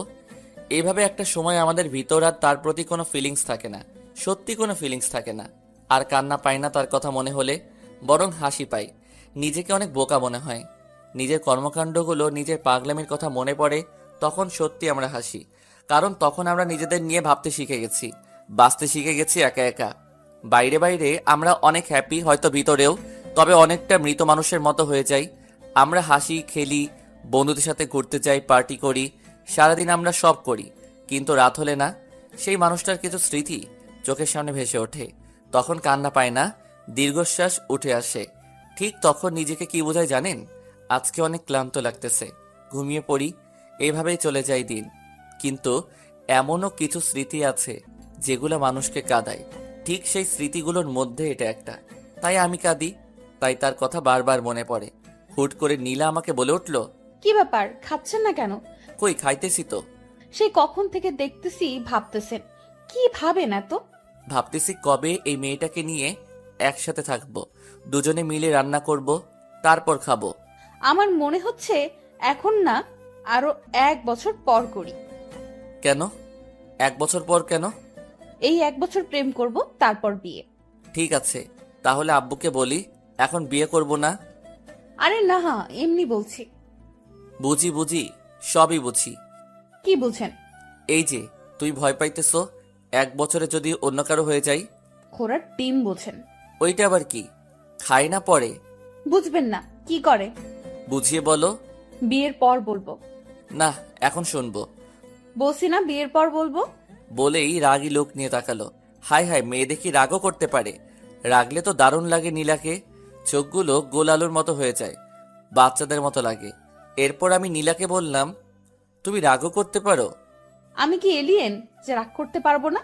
না, আসলে আমি ভাবছিলাম তুমি রাগ করতে পারো না। শোনেন, আমি অনেক রাগী, ঠিক আছে? বিয়ের পর দেখিয়েন। আচ্ছা, দেখা যাবে কত রাগ আছে তোমার। আচ্ছা, এবার সরুন। ঘেসতে ঘেসতে তো একদম কাছে চলে এসেছেন। তো আমার বউয়ের আমি কাছে আসবো না? শুনেন, এখনো বিয়ে হয় নাই, ঠিক আছে? আচ্ছা ঠিক আছে, হয় নাই, হবে তো, তাই না? আগে হোক, তারপর কাছে আইসেন। বাহ, কালকে তো এমনভাবে জড়িয়ে ধরেছিলা যেন আমাদের 5-7 বার বিয়ে হয়েছে, আর আজকে তো চিনতেই পারছো না। আরে কালকের কথা বাদ, ভয় পাইছিলাম তাই ছাড়িনি। না হলে আপনার মতো বান্দরকে কে জড়িয়ে ধরবে? কি আমি বান্দর? না তো কি, দেখেন হাত ধরে ফেলছেন। আচ্ছা ঠিক আছে, ছাড়লাম, যাও, আর ধরবো না। হুম। আমি একটু দূরে সরে বসলাম। এবার নীলা ঘেঁষতে লাগলো, তাই আমি বললাম, কি ব্যাপার, এদিকে আসতেছো কেন? এমনি, ওখানে রোদ, তাই এদিকে আসলাম। নীলা, একটা জিনিস দেখাবো, দেখবা? কি? ওই যে দেখো মাকড়সা। নীলা চিৎকার করে উঠেই আমার দিকে আসলো। ওকে দেখে আমিও উঠে দৌড় দিলাম। নীলা আমার পেছনে দৌড়াইতেছে আর চিৎকার করতেছে।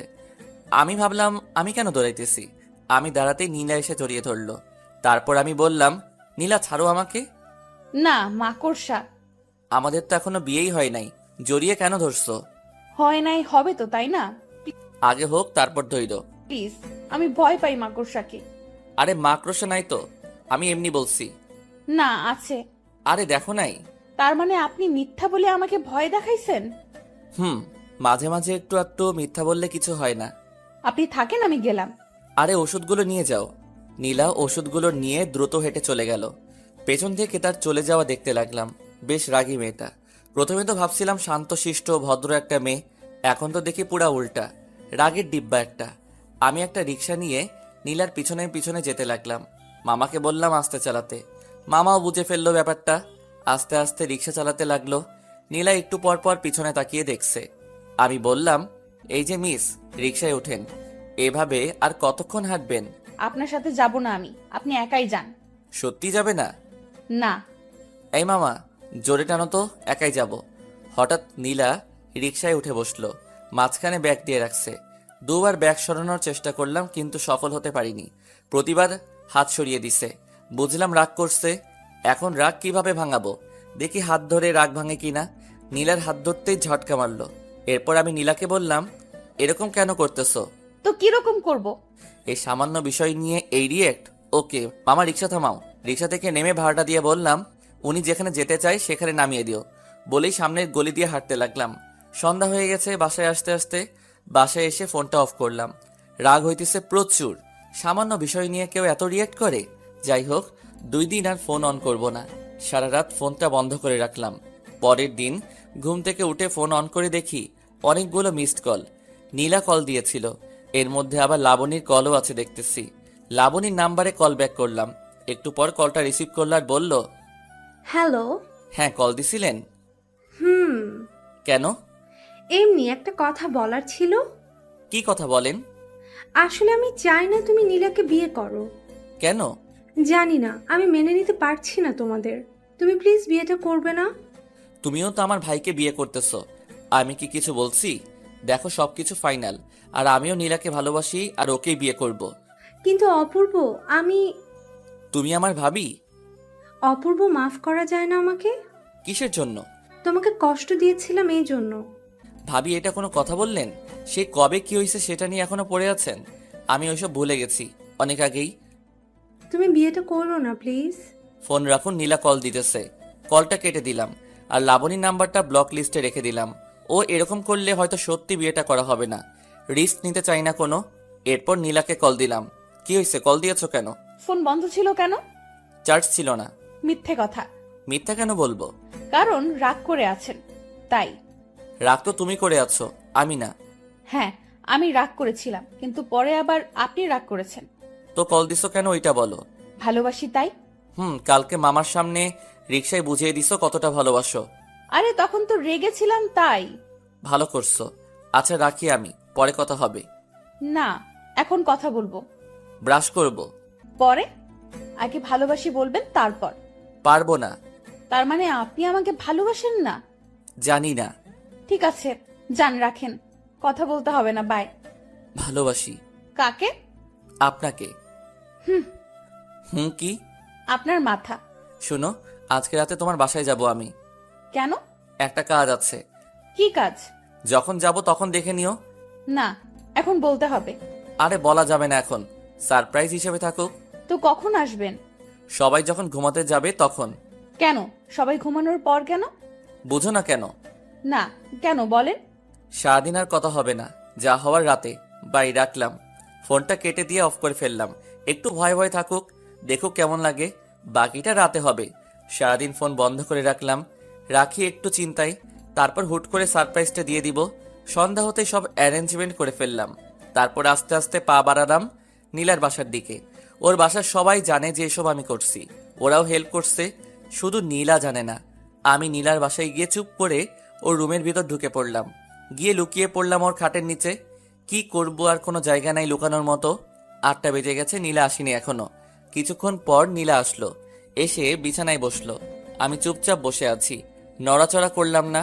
নীলা বারবার জানালার দিকে যাচ্ছে, আবার বিছানায় আসছে।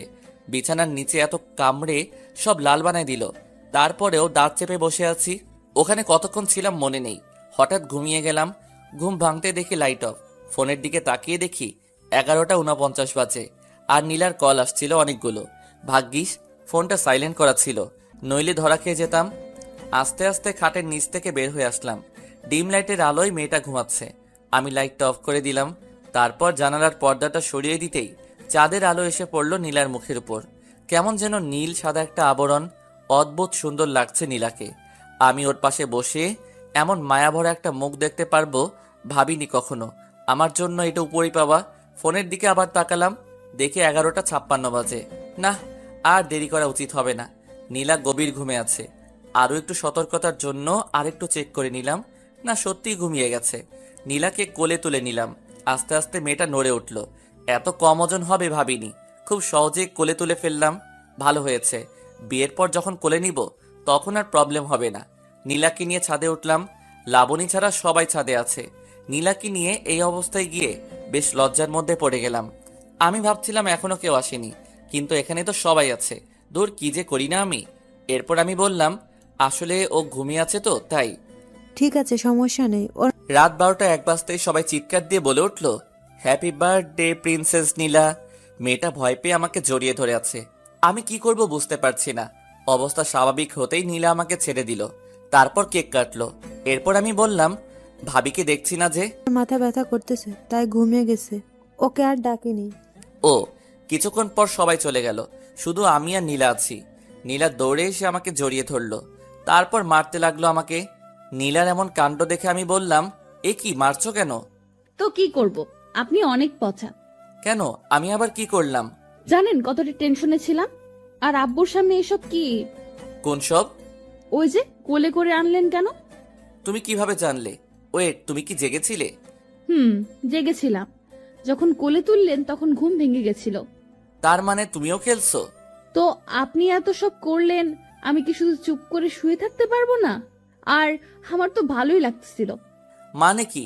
দাঁড়াও, দেখাচ্ছি মজা। আলতো করে নীলার হাত ধরলাম। নীলা কেমন শিউরে উঠল। জোরে একটা টান দিতেই নীলা আমার কাছে চলে আসলো, অনেকটা কাছে। নীলাকে কোলে তুলে নিতেই বুঝলাম মেয়েটা কাঁপতেছে। চাঁদের আলোয় আবার সেই অসম্ভব সুন্দর মেয়েটাকে দেখছি আমি। হঠাৎ ছাদে কারো প্রবেশে তাড়াতাড়ি নীলাকে নামিয়ে দিলাম আমি। তাকিয়ে দেখি লাবণী। ইস, ছেড়ে দিয়ে কি ভুলটা করলাম। আরেকটু কোলে রাখলে ভালো হতো।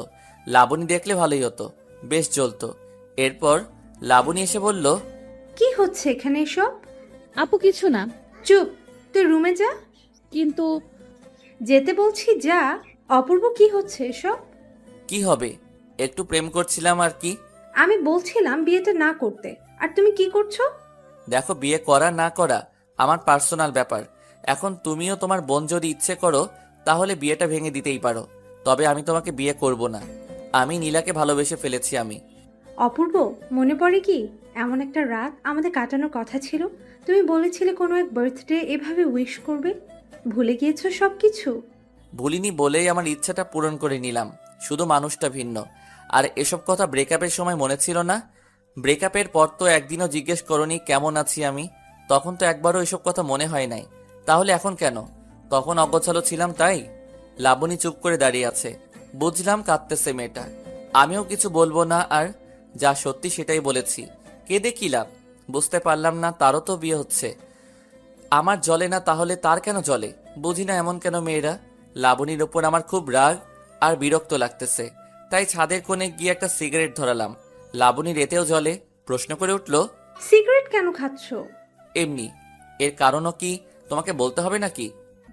না, এমনি জিজ্ঞেস করলাম। দেখো লাবণী, একটা কথা বলি, আমিও বিয়ে করতেছি আর তুমিও করতেছো, তাহলে সমস্যাটা কোথায়? কই, আমার তো সমস্যা হচ্ছে না।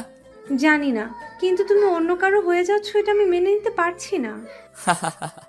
তুমি তো বারবার অন্য কারো হয়ে গেছো, আমি কি বলেছি কিছু? অপূর্ব, পুরনো কথা কেন টানছো? কারণ তুমি মনে করিয়ে দিচ্ছ তাই। তোমার প্রত্যেকটা কথা বিষের মতো লাগে আমার। যাই বলো, সেই পুরনো কথাই মনে পড়ে যায়। তুমি প্লিজ আর আমাকে কিছু বলো না। তুমিও বিয়ে করো, আমিও করি। পুরনো সব শেষ এখানেই। আগে যা হয়েছে সব ভুলে যাও, নতুন করে শুরু করো। অপূর্ব, তুমি এসব কি বলছো? যা সত্যি তাই বলছি। আমি আসি এখন। আমি ছাদ থেকে নেমে আসতেই লাবণী কেঁদে উঠল। নিজের ভুলের জন্যই হারিয়ে ফেলছে আজ আমাকে। আজ তার চোখের সামনে অন্য মেয়ের সাথে প্রেম করে বেড়াচ্ছি, আর বিয়েটাও তাকেই করব। সবচেয়ে বড় কথা হলো মেয়েটা তারই বোন। মেনে নিতে কষ্ট তো হবেই, আমিও এটাই চাই। আর জ্বলুক, জ্বলতে জ্বলতে পুড়ে যাক তার হৃদয়, যেমনটা আমার পুড়েছে। নিচে নামতেই নীলা আমার হাত ধরে ফেললো আর বলল, আপু কি বলল? বলল যে রোমান্স একটু কম করতে। ছি, কি বলেন এসব? সত্যি ভাবি, আমার বেশ ভালো। যান এবার গিয়ে শুয়ে পড়ুন। কোথায় শুভ? তোমার রুমে? না, সামনের রুমে। আজকে তোমার সাথে থাকবো। বিয়ের পর থাকেন, এখন যান। নীলা কিছুটা ধাক্কা দিয়ে রুমে পাঠিয়ে দিল আমাকে। দরজা বন্ধ করার আগে বললাম, নীলা, একটা পাপ্পি দিয়ে যাও। হবে না। একটা দিবা শুধু? আমি পারবো না। তাহলে আমি করব। না, করতেছি। নীলা আমার ঠোঁটের উপর হাত রেখে একটা কিস করে দৌড়ে পালালো। কি দুষ্টু মেয়ে রে বাবা, একটা কিস করতে বলছি আর কি কিস করলো। এসব বুদ্ধি হুট করে কিভাবে আসে বুঝি না। মেয়েটার সাথে যতই সময় কাটাচ্ছি ততই তার মায়ায় জড়িয়ে যাচ্ছি, তার কাজগুলো মনে রাখার মতোই। আমিও বা কম কিসে, একসাথে দুইটা মেয়েকে হ্যান্ডেল করতে হচ্ছে। লাবণীর কথা উঠে আসতেই বুকের ভিতর চিনচিনে ব্যথা করলো। মনে পড়ে গেল সেই স্মৃতিগুলো, যেগুলো নীলার সাথে কখনো হবে না। এমন কিছু জিনিস আছে যেটা নীলা কখনো করতে পারবে না। প্রত্যেকটা মানুষের আলাদা আলাদা বিশেষত্ব থাকে, যেটা অন্য মানুষের মাঝে থাকে না। তেমনি লাবণীর অনেক জিনিস ছিল যা নীলার মধ্যে নেই। এত কিছু না ভেবে ঘুমিয়ে পড়লাম। ভোর হতেই বাসা থেকে বের হয়ে আসলাম। বিয়ের আগে শ্বশুর বাড়িতে থাকার কথা মানুষ শুনলে খারাপ বলবে, তাই সকাল 8টা বাজতেই নীলা কল দিল। কই আপনি এখন? বাসায়। কেন? চলে গেলেন কেন? আরে বিয়ের আগে শ্বশুর বাড়ি থাকলে মানুষ কি ভাববে, তাই চলে আসলাম। আমি খিচুড়ি রান্না করতে চাইছিলাম আপনার জন্য, আর আপনি চলে আসলেন। এক কাজ করো, তুমি রান্না করে নিয়ে আসো। আজকে তো বের হতেই হবে, শপিং করতে হবে না? আর 2 দিন পর বিয়ে। আচ্ছা ঠিক আছে। মেয়ে মানুষ এত সহজে কান্না করে কিভাবে? এই জন্যই হয়তো ছলনা করতে পারে। চোখের জল তাদের অস্ত্র, খুব সহজে বিশ্বাস করানোর জন্য এই চোখের পানি যথেষ্ট, আর কিছু লাগে না। যাই হোক, অবশেষে ফ্রেশ হয়ে খাওয়া দাওয়া করলাম। বাড়িতে প্রচুর ব্যস্ততা, বাড়ি সাজানো হচ্ছে, ডেকোরেশনের লোক এসেছে আজকে। ওই হুল্লোড়, চিৎকার চেঁচামেচিতে পুরো বাড়ি মাথায় উঠেছে। খাওয়া দাওয়া শেষ করে গাড়ি নিয়ে বের হয়ে পড়লাম আমি আর ভাইয়া। সব শপিং আজকে শেষ করতে হবে, এরপর আর সময় কই। দুজনে বের হয়ে পড়লাম। বাসার সামনে থেকে লাবণী আর নীলাকে নিয়ে নিলাম। সামনে ভাইয়া আর ভাবি, পিছনে আমি আর নীলা। নীলা খিচুড়ি নিয়ে আসছে। নীলা খিচুড়ির টিফিন বের করতেই মাথায় দুষ্ট বুদ্ধি চাপলো। এই সুযোগে লাবণীকে আরেকটু জ্বালানো যাক। নীলাকে বললাম খাইয়ে দিতে। ভাইয়া গাড়ি চালানোতে ব্যস্ত, আর ওদিকে লাবণী লুকিং গ্লাসে আমাদেরকে দেখতেছে। নীলা খাইয়ে দিতেই ওর হাতে আলতো করে কামড় দিলাম। নীলা একটু হাসলো, তারপর আবার খাইয়ে দিতে লাগলো। আমি আবারও কামড় দিলাম। নীলা লজ্জা পাচ্ছে, আর আমি মজা নিতেছি। অন্যদিকে লাবণী রাগে ফুলছে। রাগলে লাবণীকে অনেক ভালো লাগে, তবে আমার হাসি পায় এখন। লাবণীও তো পারে ভাইয়ার জন্য কিছু রান্না করে আনতে। আমি খাওয়া শেষ করে নীলার আঙ্গুল চুষতে লাগলাম। লাবণীর দিকে তাকিয়ে দেখি চোখ দিয়ে জল বেরোবে বেরোবে অবস্থা। না, আর জ্বালানো যাবে না, এরপর সমস্যা হয়ে যাবে। অনেক কিছু কিনলাম, পকেট প্রায় ফাঁকা হয়ে গেল। মেয়েদের এত জিনিস লাগে। সকালে আসছি অথচ দুজনের শপিং এখনো শেষ হয়নি। সন্ধ্যা হয়ে আসলো প্রায়। বিরক্ত লাগে না এদের? সারাদিন ধরে শুধু ঘোরাচ্ছে, মনে হয় পুরো শপিং মলটাই কিনে নিবে আজকে। অবশেষে সন্ধ্যে 8টায় তাদের শপিং শেষ হলো। দুজনকে বাসার সামনে এনে নামিয়ে দিলাম। যাওয়ার আগে নীলা ডেকে একটা পাপ্পি দিয়ে বিদায় জানালো। গতকালকে একটা আজকে দিয়ে দিল। বেচারা ভাইয়া কেউ কিছু দিল না। ভাইয়া আর আমি বাসায় চলে আসলাম। বাসার কাজ অনেকটা হয়ে গেছে, মাঝখানে বাকি কালকের দিন, তারপরই বিয়ে। রাতে কে ঘুমিয়ে পড়লাম। দেখতে দেখতে মাঝখানের দিনটাও ব্যস্ততার মাঝখানে কেটে গেল। আজকে বিয়ে, অথচ আমার মনেই হচ্ছে না আজকে আমার বিয়ে। ওদিকে সারা বাড়িতে হই হুল্লোড়। অরিন একটু পরপর এসে জ্বালাচ্ছে, অথচ আমার হঠাৎ মনে হচ্ছে জীবনের একটা পার্ট আজকে হারিয়ে ফেলবো। আজকে তো খুশি থাকার কথা, তবে আমার কেন জানি কষ্ট হচ্ছে। স্বাভাবিক কি নাকি অস্বাভাবিক কিছু বোঝার ক্ষমতা হারিয়ে ফেলেছি। লাবণীর কথা খুব মনে পড়ছে। সত্যি খুব ভালোবাসতাম মেয়েটাকে, হয়তো এখনো বাসি, তাই তো কষ্ট হচ্ছে। তবে ওর চাইতে নীলাকে বেশি ভালোবেসে ফেলেছি। যাই হোক, যা হওয়ার হয়ে গেছে, এসব ভেবে কাজ নেই। দুপুর 2টা বাজতেই রওনা দিলাম। আধা ঘন্টা রাস্তা মাত্র, পৌঁছে গেলাম খুব তাড়াতাড়ি। বাড়িটা সুন্দর করে সাজানো হয়েছে, হয়তো মেয়েটাও আজ সুন্দর করে সেজেছে, আমার জন্যই সেজেছে। ভাবতে অবাক লাগছে, বিয়ে করতে চলে আসলাম। ভাইয়া আর আমি একসাথে বিয়ে করতে আসছি। সবার কাছে কেমন ব্যাপারটা জানি না, তবে আমার লজ্জা লাগতেছে। খাওয়া দাওয়া শেষ করে এখন বিয়ের কাজ শুরু হলো। সামনে বসে আছে নীলা আর লাবণী, আর পাশাপাশি আমি আর ভাইয়া। লাবণীর দিকে তাকিয়ে দেখলাম চোখে জল, আর নীলার চোখে মুখে লজ্জা আর হালকা হাসির ছাপ। দুজনের মনে দুরকম কিছু চলছে বুঝতে পারি। নীলার দিকে তাকিয়ে আরো একবার মুগ্ধ হলাম। চোখ সরাতে ইচ্ছা করছে না, তবে কি করব, এত মানুষের মাঝে এভাবে তাকিয়ে থাকলে সবাই কি ভাববে। চোখ নামিয়ে নিলাম। লাবণীর দিকে তাকিয়ে দেখলাম কেমন মায়াভরা দৃষ্টিতে তাকিয়ে আছে আমার দিকে। ইচ্ছে হচ্ছিল জড়িয়ে ধরে মেয়েটাকে বলি, আমিও তোমাকে চাই, কিন্তু জেদটা তখনই নাড়া দিয়ে উঠল আবারও। আর নীলাকে ছাড়াও আমার পক্ষে সম্ভব না। এরকম হাজারো চিন্তাভাবনা ঘুরতে লাগলো মাথায়। বিয়ের কাজও সম্পূর্ণ হলো। কবুল বলার সময় লাবণীর দিকে তাকিয়ে দেখলাম কাঁদতেছে। সবাই ভাবতেছে একটা কারণে কাঁদছে, কিন্তু আমি তো জানি এই কান্নার অন্য আরেকটা কারণ রয়েছে। লাবণীর কান্নার ক্ষতটা আমার বুকেও আঘাত করছে। সে অন্য কারো হয়ে যাবে, যতই জেদ হোক। ভালো তো বাসতাম তাকে, কষ্ট আমারও হচ্ছে। তবে নীলার দিকে তাকিয়ে সব ভুলে যাচ্ছি বারবার। এরপর কি হবে? বিয়ে তো হয়েই গেল। বউ নিয়ে বাসার উদ্দেশ্যে রওনা দিলাম। বউকে কোলে করে রুমে নিয়ে যেতে হবে, এটাই নাকি নিয়ম। আগে কখনো বিয়ে করিনি তো, তাই জানি না। নীলাকে কোলে করে রুমে এসে নামিয়ে দিলাম। সবাই রুমে ঢুকলো, আমি বাহিরে বের হয়ে আসলাম। লজ্জা লাগছিল অনেক, তাই জানি না নীলার কেমন লাগছে এখন। এতগুলো অচেনা মানুষ ঘিরে আছে তাকে। তার আমার থাকাটা জরুরি ছিল। এদিকে আমার তো জ্বলছে একটু একটু লাবণীর কথা ভেবে। ওকে নিয়ে তো কত স্বপ্ন দেখেছিলাম। বিয়েটা তো ওকেই করতে চেয়েছিলাম, কিন্তু তার একটা ভুল সিদ্ধান্ত সব কিছু বদলে দিল। আজ সে আমার ভাবি, চাইলেও আর সেই নাম লাবণী বলে ডাকতে পারবো না, ডাকতে হবে ভাবি বলে। তুমি তো ভাবছো আমি নীরব, আমার নীরবতা দেখলে, কিন্তু ভেতরের অস্থিরতা কখনো দেখলে না, বুঝলেও না কখনো, আর কখনো বোঝার সুযোগটাও পাবে না। আমার অস্থিরতা বোঝার একজন পেয়ে গেছি, যেমনটা তুমিও পেয়েছো।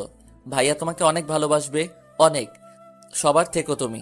ভাবতে ভাবতে চোখের কোণে জল এসে গেছিল। আসলে যতই ভুলে গিয়ে ভালো থাকার অভিনয় করি না কেন, ভালোবাসার মানুষকে কখনো ভুলে গিয়ে ভালো থাকা যায় না।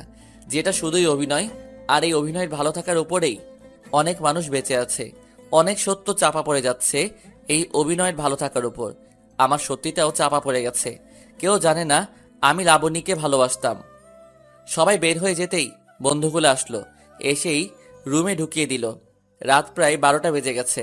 দরজা বন্ধ করে গুটি গুটি পায়ে আগানোর চেষ্টা করছি, কিন্তু আজ হঠাৎ ভয় লাগছে মেয়েটাকে। কি হবে এসব ভেবে ঘাম ছুটে গেছে আমার। এতদিন তো খুব কাছে যাওয়ার চেষ্টা করতাম, তাহলে আজ তাকে কাছে পেয়েও ভয় লাগছে কেন? সব ভয় কাটিয়ে আমি গিয়ে নীলার পাশে বসলাম। এরপর ওর গালে আলতো করে হাত রেখে বললাম, অজু করে এসো, নামাজ পড়বো দুজনে। এরপর মেয়েটা চুপচাপ উঠে গেল। আমার উদ্দেশ্য দুইটা, প্রথমত নামাজ পড়বো দুজনে, আর দ্বিতীয়ত মেয়েটার এই মেকআপে ভরা মুখটা আমি দেখব না। এমনিতে অনেক ভালো লাগে ওকে, মেকআপ করে আসল সৌন্দর্যটা ঢাকা পড়া মেয়েটাকে আমি দেখতে চাই না। নীলা আসতেই আমিও অজু করে আসলাম। জায়নামাজ নিচে রেখে দুজনে পাশাপাশি দাঁড়ালাম। তারপর নামাজ আদায় করে নিলাম। মনটা ফ্রেশ হয়ে গেল। সব দুঃখ কষ্ট সব অতীত ভুলে নামাজ দিয়ে দুজনের নতুন জীবন শুরু করলাম। নীলার মাথায় হাত রাখতেই লজ্জায় লাল হয়ে গেল। কিছুক্ষণ পর আমি নীলার হাত ধরে বলতে শুরু করলাম, আজকে কি পাবো এটা? কোনটা? যেটার জন্য এতদিন অপেক্ষা করেছিলাম। আপনার ইচ্ছা। তুমি এমন করলে কিভাবে হবে? আমি আবার কি করলাম? লজ্জা পাচ্ছ কেন? এতদিন তো খুব মজা নিচ্ছ, আর এখন লজ্জা পাচ্ছ? কি বলেন এগুলো? দাঁড়াও দেখাইতেছে কি বলি। বলেই নীলাকে কোলে তুলে নিলাম। নীলা লজ্জায় চোখ বন্ধ করে আছে। ওর চোখের পাতায় একটা কিস করলাম। নীলা শক্ত করে আমাকে জড়িয়ে ধরে আছে। আমি নীলাকে বললাম, চলো ছাদে যাব। চলেন। তারপর আমি নীলাকে কোলে করে ছাদে নিয়ে গেলাম। কিন্তু এ কি, ছাদে তো আরো দুজন চলে এসেছে আগে থেকেই। ভাইয়ার বুকে মাথা রেখে লাবণী হাসছে আর কথা বলছে। এই দৃশ্য দেখে বুকের ভিতর চিনচিন করে ব্যথাটা আবার নাড়া দিয়ে উঠল। আমার কাছেও তো নীলা আছে, তবে তার জন্য কষ্ট কেন লাগছে? আমাকে নিজেকে সামলাতেই হবে, নিজেকে আরো কঠোর হতে হবে। নীলাকে নিয়ে ছাদে উঠতেই ভাইয়া পিছনে তাকালো আর বলল, কিরে তোরা এখানে? আমারও তো একই কথা, তোমরা এখানে কেন? তোর ভাবিকে নিয়ে চাঁদ দেখতে এলাম। আমিও তো আমার বউকে নিয়ে চাঁদ দেখতে এলাম। আই বস। না, আমি ওদিকে যাই, তুমি প্রেম করো। আমাদের দুজনের কথা শুনে লাবণী পিছনে তাকালো। নীলা আমার কোলে আর লাবণী তাকিয়ে আছে আমার মুখের দিকে। এরপর নীলাকে নিয়ে ছাদের ওপাশে চলে গেলাম। নীলাকে কোল থেকে নামিয়ে দিয়ে ওর কানে কানে বললাম, আমাদের ছাদে বাসর করার প্ল্যানটা নষ্ট হয়ে গেল। তো রুমে চলুন, এখানে ভাইয়া আর আপু আছে, তাদের সামনে প্রেম করা যাবে না। কথা খারাপ বলনি, দেখি ভাইয়াকে পাঠানো যায় কিনা। দরকার নেই, চলুন তো রুমে। আজকে আপনার পাওয়ার দেখব। খুব তো বলতেন। কি বলতাম? কিছু না, চলুন তো। এবার নীলা এক প্রকার টেনে হিচড়ে আমাকে রুমে নিয়ে আসলো। লাবণী এক সেকেন্ডের জন্য নজর সরায়নি আমার দিক থেকে। মেয়েটার অনেক জ্বলছে হয়তো। তারপর রুমে এসে আমি নীলাকে বললাম, নীলা একটা কথা বলবো। বলো, কি বলবে? নীলা তুমি দাও কিছু, আমি দিব কিছু, তাহলে জন্ম নিবে ছোট্ট একটা শিশু। যা দুষ্টু কোথাকার, মুখে যা আসছে তাই বলছে, লজ্জা করে না আপনার? এরপর আমি রুমের দরজা বন্ধ করে দিলাম। নীলা চুলগুলো ছেড়ে দিল। আমার পছন্দের জিনিস তার এলোমেলো চুলগুলো। আর লোভ সামলাতে পারলাম না, চুলে নিজেকে ডুবিয়ে দিলাম। মাতাল করা গন্ধে পাগল হয়ে গেলাম। নেশার ঘরে আছি আমি। নীলার ঘাড়ে কিস করতেই নীলা আমার পিঠে খামচে ধরল। নীলাকে ধাক্কা দিয়ে বিছানায় ফেলে দিলাম। তারপর তার কাছে গেলাম। নিঃশ্বাসের শব্দটা আমার এমন মনে হচ্ছে তার হার্টবিটের শব্দটা যেন আমার হৃৎপিণ্ড থেকে বের হচ্ছে। বাকিটা ইতিহাস। কি হয়েছে আমি নিজেও জানি না। বিয়ে করিনি তো, তাই বলতে পারলাম না। পরের দিন সকালে নীলাকে পাশে দেখলাম না। প্রতিটা মেয়ের মতো সেও বাসর শেষে গোসল করতে গেছে। মুচকি একটা হাসি দিয়ে ঘুম থেকে উঠলাম। এমন মুচকি হেসে ঘুম থেকে ওঠা মানে আজ সারাদিন ভালো কাটবে। হঠাৎ মাথায় একটা দুষ্টু বুদ্ধি চাপলো। বাথরুমে নক করলাম, নীলা বুঝতে পেরে দরজা খুলে দিল। এরপর ভিতরে ঢুকে যা দেখলাম তা আর বলার দরকার নেই। তারপর একসাথে দুজনে গোসল করে বের হলাম। নীলা একটা কিস করে চলে গেল। বিয়ের প্রথম দিনেই নীলা বাড়িটাকে আপন করে নিয়েছে, এটাই অনেক কিছু। 5 মিনিট পরে নীলা আবার চলে আসলো। আমি নীলাকে বললাম, কি ব্যাপার, চলে আসলে কেন? আম্মু অনেক পচা, কেন, আম্মু আবার কি করলো? বকা দিছে, বলে আমি রান্নাঘরে কেন এসেছি। আম্মু এমনই, যতদিন সুস্থ আছে ততদিন তোমাকে কাজ করতে দিবে না, কিন্তু তুমি আম্মুর কাজে হেল্প করবে, তার সাথে সাথে থাকবে, আম্মু আব্বুর দেখাশোনা করবে, তাহলে তোমাকে সবাই ভালো জানবে। আর এটা তোমাকে নিয়ে আমার গর্ব, কারণ প্রতিটা স্বামী চায় তার স্ত্রীর নামে ভালো কিছু শুনতে। আচ্ছা ঠিক আছে, করব। নীলা একটা গান শোনাবো তোমাকে, শুনবে? শুনবো শোনা। তারপর আমি নীলাকে গান শোনালাম। গানটা ছিল এমন, তোমায় দেখলে মনে হয় তোমার পেটে আমার বাচ্চা, আব্বু আব্বু কয় বুঝি, আব্বু আব্বু কয়। ঢং দেখে বাঁচি না। তারপর সকালে নাস্তা করতে চলে গেলাম। দেখলাম লাবণী খুব চঞ্চল, সেই 4 বছর আগের মতো চঞ্চলতা আজ দেখতে পাচ্ছি, যেমনটা ছিল রিলেশনের আগে। হয়তো বিয়ের পর সব সামলে নিয়েছে, মেয়েরা অনেক কিছু সামলে নিতে পারে, হয়তো সেও সামলে নিয়েছে। খাবার খেয়ে সবাই যার যার রুমে চলে গেল। অনেক মানুষ আসলো নতুন বউ দেখার জন্য, এটাই স্বাভাবিক। 2 বউকে সবার পছন্দ হয়েছে, আর পছন্দ না হলেই কার কি। আমার বউ আমার পছন্দ হলেই চলে, কার পছন্দ হলো কার পছন্দ হলো না সেটা দেখার বিষয় না। সংসার যেহেতু আমি করব, কারো কোনো মতামতের প্রয়োজন আমি মনে করি না। লাবণী একটু বেশি সুন্দর, এটা সব সময় বলি আমি, তবে নীলাও কম না, এবং কম সুন্দরী হলেও ফেলে দিব না। চশমা পরলে খুব কিউট লাগে মেয়েটাকে। সারাদিন ব্যস্ততার মধ্যেই কাটলো। নীলার বাসা থেকে লোকজন আসলো, তাদের দেখাশোনা সব তো আমাদের করতে হবে। সন্ধ্যা হতেই ওদের বাড়িতে চলে গেলাম। নীলাদের বাড়িতে গিয়ে দেখি নীলার সব কাজিনরা একসাথে গোল হয়ে বসে আড্ডা দিতেছে। আমাদেরকে দেখে সবাই এগিয়ে আসলো। গতকাল এত ব্যস্ত সময় গেছে, কারোর সাথে পরিচিত হতে পারিনি, আজকে পরিচয় হয়ে যাবে, সমস্যা নাই। নীলা আমার হাত ধরে ঘরে নিয়ে গেল। বিয়ের প্রথম দিনগুলোর মতো যদি সবসময় হতো, তাহলে কখনো সংসারে দুঃখ থাকতো না। ঘরে ঢুকে শাশুড়ি মাকে সালাম করলাম, ভাইয়াও করলো। তারপর যার যার মতো নিজেদের রুমে চলে গেলাম। নিজেদের রুম বলতে আমি নীলার রুমে, ভাইয়া ভাবি রুমে চলে গেলাম। মেয়েদের ঘরগুলো এত গোছালো হয় কেন? তবে নীলার রুমে একটা জিনিস অবাক করার মতো, যা অন্য মেয়েদের রুমে থাকবেই, অথচ নীলার রুমে নেই। বুঝতে পারছেন? কসমেটিক্সের কথা বলছিলাম। খুব বেশি কিছু নেই, 2-1টা। যেখানে অন্য মেয়েদের রুমে 1 বস্তার চাইতে বেশি হবে, সেখানে নীলার রুমে কিছুই নেই। যাই হোক না কেন, না থাকাটাই আমার জন্য ভালো, কারণ টাকা বেঁচে যাবে। আর একটু শিওর হওয়ার জন্য নীলাকে প্রশ্ন করলাম, নীলা তুমি কি কসমেটিক্স ব্যবহার করো না? না, ওসব জিনিস আমার ভালো লাগে না। কি বলো, তুমি তো পুরাই আলাদা। অন্য মেয়েরা তো কসমেটিক্সের জন্য পাগল, আর তোমার ঘরে তেমন কিছুই নেই। কোনো এক জায়গায় পড়েছিলাম, তোমার যা আছে তা নিয়ে সন্তুষ্ট থাকো, অন্যের মতো হতে যেও না, তুমি তোমার মতো থাকো। তাই ওসব ব্যবহার করি না, আল্লাহ যা দিয়েছে তাতে সন্তুষ্ট, কৃত্রিম কিছু তৈরি করার ইচ্ছে নাই। আলহামদুলিল্লাহ, বউ আমার যেমন বুদ্ধিমতী তেমনই রূপবতী। ফ্রেশ হয়ে নেন, খাবার খাওয়ার জন্য ডাকতেছে। আচ্ছা। ফ্রেশ হয়ে এসে খাবার খেতে গেলাম। সবাই একসাথে খাওয়া দাওয়ার পর আমাদেরকে ধরে নিয়ে গেল ছাদে। সব কলেজে পড়ুয়া ছেলে মেয়ে, কয়েকটা স্কুলে পড়ে, সবার সাথে পরিচিত হলাম। তারপর শুরু হলো খেলা। তারা ডেয়ার দিবে, আর সেটা আমরা করতে হবে। কি একটা ঝামেলায় পড়লাম বলুন তো। এখন যদি ডেয়ার দেয় ছাদ থেকে লাফ দিতে হবে, তাহলে কি হবে? সবে মাত্র 1 দিন হলো বিয়ে করলাম, কিন্তু তেমন কোনো ডেয়ার পেলাম না। বরং লাবণীকে জ্বালানোর মতো একটা ডেয়ার পেলাম। আমার ডেয়ারটা হলো নিজের বউকে লিপ কিস করা। শুনেই মনটা আনন্দে ভরে উঠল। আমি আর কি করব, নীলাকে কিস করার জন্য রেডি হলাম।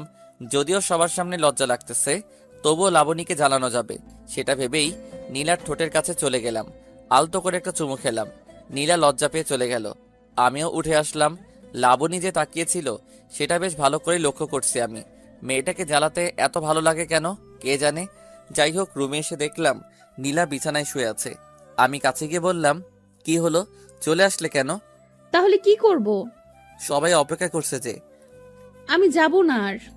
ছি ছি, লজ্জা লাগছে আমার। লজ্জা কেন লাগছে? আপনি তখন কি করলেন? কি করছি? জানেন না কি করছেন? না তো, কি করছি? দাঁড়ান দেখাচ্ছি। এবার নীলা আমাকে কিস করে বলল, এটা কি করছেন? যান এখন ওদের কাছে। যাব না, তো কি করবেন? বউয়ের সাথে থাকবো, আর কি করব। খুব আসছে বউয়ের সাথে থাকবে। বউ নেই আপনার, আপনি সিঙ্গেল, ঠিক আছে? বিবাহিত সিঙ্গেল। হঠাৎ ফোনটা বেজে উঠতেই দেখি লাবণী কল করেছে। আমি কেটে দিলাম। আবারও কল করেছে, আমি কেটে দিয়েছি। পরের বার ধরলাম, হ্যালো। এখনই ছাদে আসো, তোমার সাথে কথা আছে আমার। কেন, কি কথা? আসো বলতেছি। নীলা, আমি ছাদ থেকে আসতেছি, তুমি থাকো। আচ্ছা। লাবণীর আবার আমার সাথে কি কথা থাকতে পারে? দেখি ছাদে গিয়ে কি বলে। মেয়েটা ভালোই জ্বলতেছে। হায়রে এক্স, তোরে জ্বালাইতে জ্বালাইতে আমার জীবনটা শেষ। ছাদে গিয়ে দেখি সবাই চলে গেছে। লাবণী ছাদের এক কোণে দাঁড়িয়ে আছে। আমি বেশ অবাক হলাম, এত তাড়াতাড়ি সবাই চলে গেল কেন? নাকি তাড়িয়ে দেওয়া হয়েছে? কে জানে কি হয়েছে। তবে যাই হোক না কেন, এসব লাবণী করেছে এটা শিওর। আমি লাবণীর পিছনে গিয়ে দাঁড়ালাম। তারপর বললাম, ভাবি ডেকেছেন? অপূর্ব, আমি তোমার ভাবি না? একদিন হয়েছে বিয়ে হয়েছে, আজকে এসব কি বলেন? দেখো অপূর্ব, ফাইজলামি বাদ দাও, একটু সিরিয়াস হও। ঠিক আছে, বলেন কি বলবেন। আমাকে নিয়ে পালাতে পারবে? আমি লাবণীর এই কথা শুনে বেশ অবাক হলাম। বিয়ের পর সে কেন আমার সাথে পালাতে যাচ্ছে? তার বর আছে, আর সে বিয়ের 10 দিন আগে আমাকে বুঝিয়ে বললে হয়তো আমি বুঝতাম, কিন্তু বিয়ের পর কেন সে এই কথাটা বলল, এটা আমি মেনে নিতে পারছি না। এসব কখনো সম্ভব না। আমি নীলাকে ভালোবেসে ফেলেছি, তাকে আমি আমার হৃদয়ে জায়গা দিয়ে দিয়েছি। আমি লাবণীকে নিয়ে পালিয়ে গেলাম। তাছাড়া ভাইয়ার কি হবে পরে? পরিবারের সবার কাছে আমাকে ছোট হতে হবে, এটা কখনো সম্ভব নয়। কি হলো, চুপ করে আছো কেন? আমার কথার উত্তর দাও। দেখো লাবণী, তুমি যা বলছো তা ঠিক নয়। কারণ তুমি বিয়ের 10 দিন আগে বললেও আমি তোমাকে নিয়ে পালিয়ে যেতাম, কিন্তু এখন আর সম্ভব না। একটা জিনিস চিন্তা করো, আমার ভাইয়া তোমার স্বামী, তোমার বোন আমার স্ত্রী, তাহলে কিভাবে আমি তোমাকে নিয়ে পালিয়ে যাব বলো? এটা আমি পারবো না। শুধু এটুকু বলবো, তুমি ভালো থেকো। অপূর্ব, তুমি আমাকে ভালো থাকতে দিচ্ছ? যখনই তোমাকে ভুলে থাকতে চাই তখনই আমার সামনে চলে আসো। তাহলে কিভাবে ভালো থাকবো আমি? নীলার সাথে এমন কিছু করো যা আমাকে আমার অতীত মনে করিয়ে দেয়। খুব কষ্ট হয়, তুমি বুঝো না? তো এখন কি করতে হবে বলো? কি করলে তুমি ভাইয়াকে নিয়ে সুখে থাকতে পারবে বলো? পালাতে তো পারবো না, তাই না? কখনো সম্ভব না। তাহলে তুমি এই শহর ছেড়ে নীলাকে নিয়ে ঢাকা চলে যাও। যেখানে তুমি থাকো সেখানে নিয়ে যাও নীলাকে। কিন্তু আমি নীলাকে নিয়ে গেলে আব্বু আম্মুর দেখাশোনা করবে কে? আমি করব। তুমি জানো আমি কেমন মেয়ে, কখনো কষ্ট পেতে দিব না আব্বু আম্মুকে। ঠিক আছে, ভালো থেকো। তুমি যা চাইবে তাই হবে। আর মাফ করে দিও এতদিন জ্বালানোর জন্য। আমাকেও তুমি মাফ করে দিও। সেদিন যদি ব্রেকআপ না করতাম তাহলে আজ এখানে দাঁড়াতে হতো না। নিজের মনকে অনেকবার প্রশ্ন করলাম, সেদিন এমন কেন করলাম, কিন্তু কোনো উত্তর পাইনি। হইছে, বাদ দাও এসব, আমি যাচ্ছি। এই বলে ছাদ থেকে চলে আসলাম। ভীষণ কান্না পাচ্ছে মেয়েটার কথা শুনে।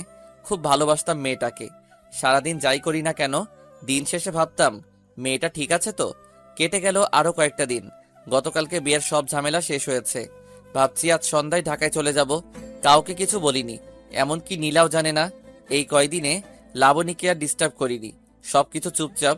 আজ সকালে খাবার টেবিলে সবাই যখন খেতে বসলো, তখন আব্বুকে বললাম, আব্বু, আমাকে ঢাকা যেতে হবে। কেন?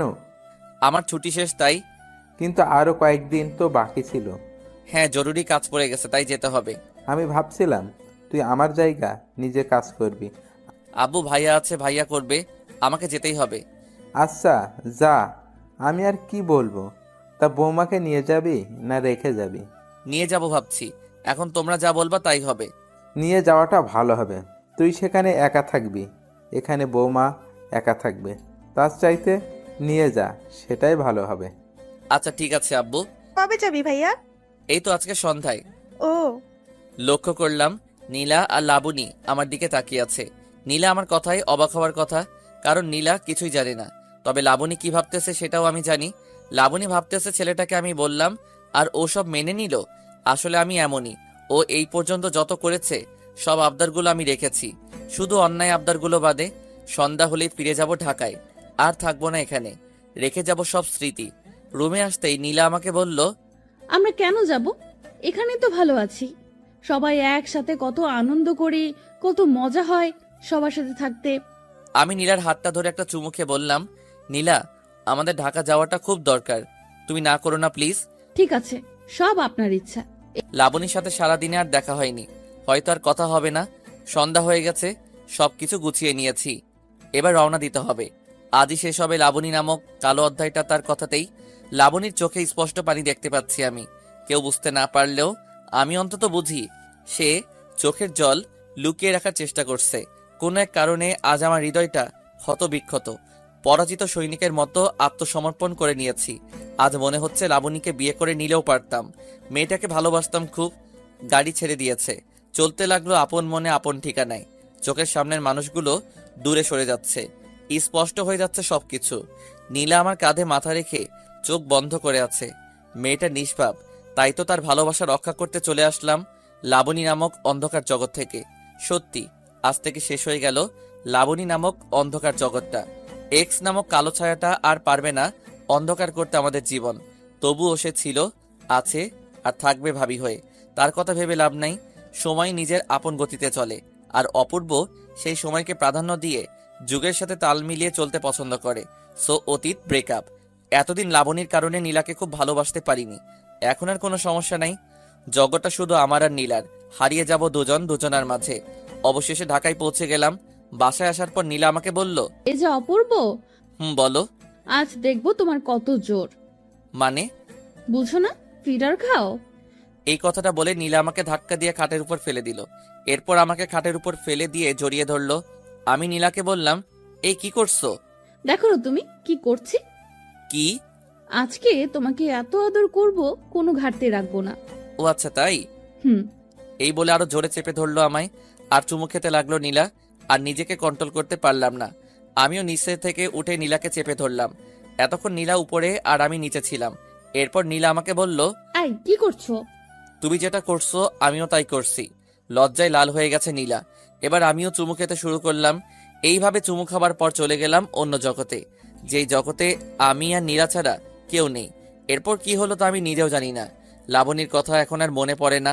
নীলাই আমার সব, আর কিছুই চাই না এই জীবনে।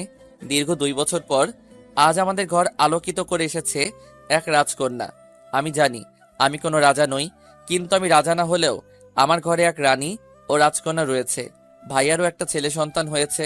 তবে এই 2 বছরে একদিনের জন্য বাড়িতে যাওয়া হয়নি। আব্বু আম্মু এসে আমাদের দেখে গেছে। আমি আমার মামুনিটার নাম দিয়েছিলাম ফারিহা সুলতানা নিশি। নীলার নামের সাথে নামটা মিলিয়ে রেখেছিলাম। এইভাবে দিন কাটতেছে। সব মিলিয়ে খুব ভালো আছি। দোয়া করবেন সবাই যেন সারা জীবন দুজন দুজনকে ভালোবেসে একই সাথে থাকতে পারি। ভুল ত্রুটি ক্ষমার দৃষ্টিতে দেখবেন। ভালো লাগলে লাইক কমেন্ট করে সাথে থাকবেন। আপনাদের মতামত পেলে দ্রুত নতুন গল্প শুরু করব। ততক্ষণ ভালো থাকুন, সুস্থ থাকুন। আল্লাহ হাফেজ।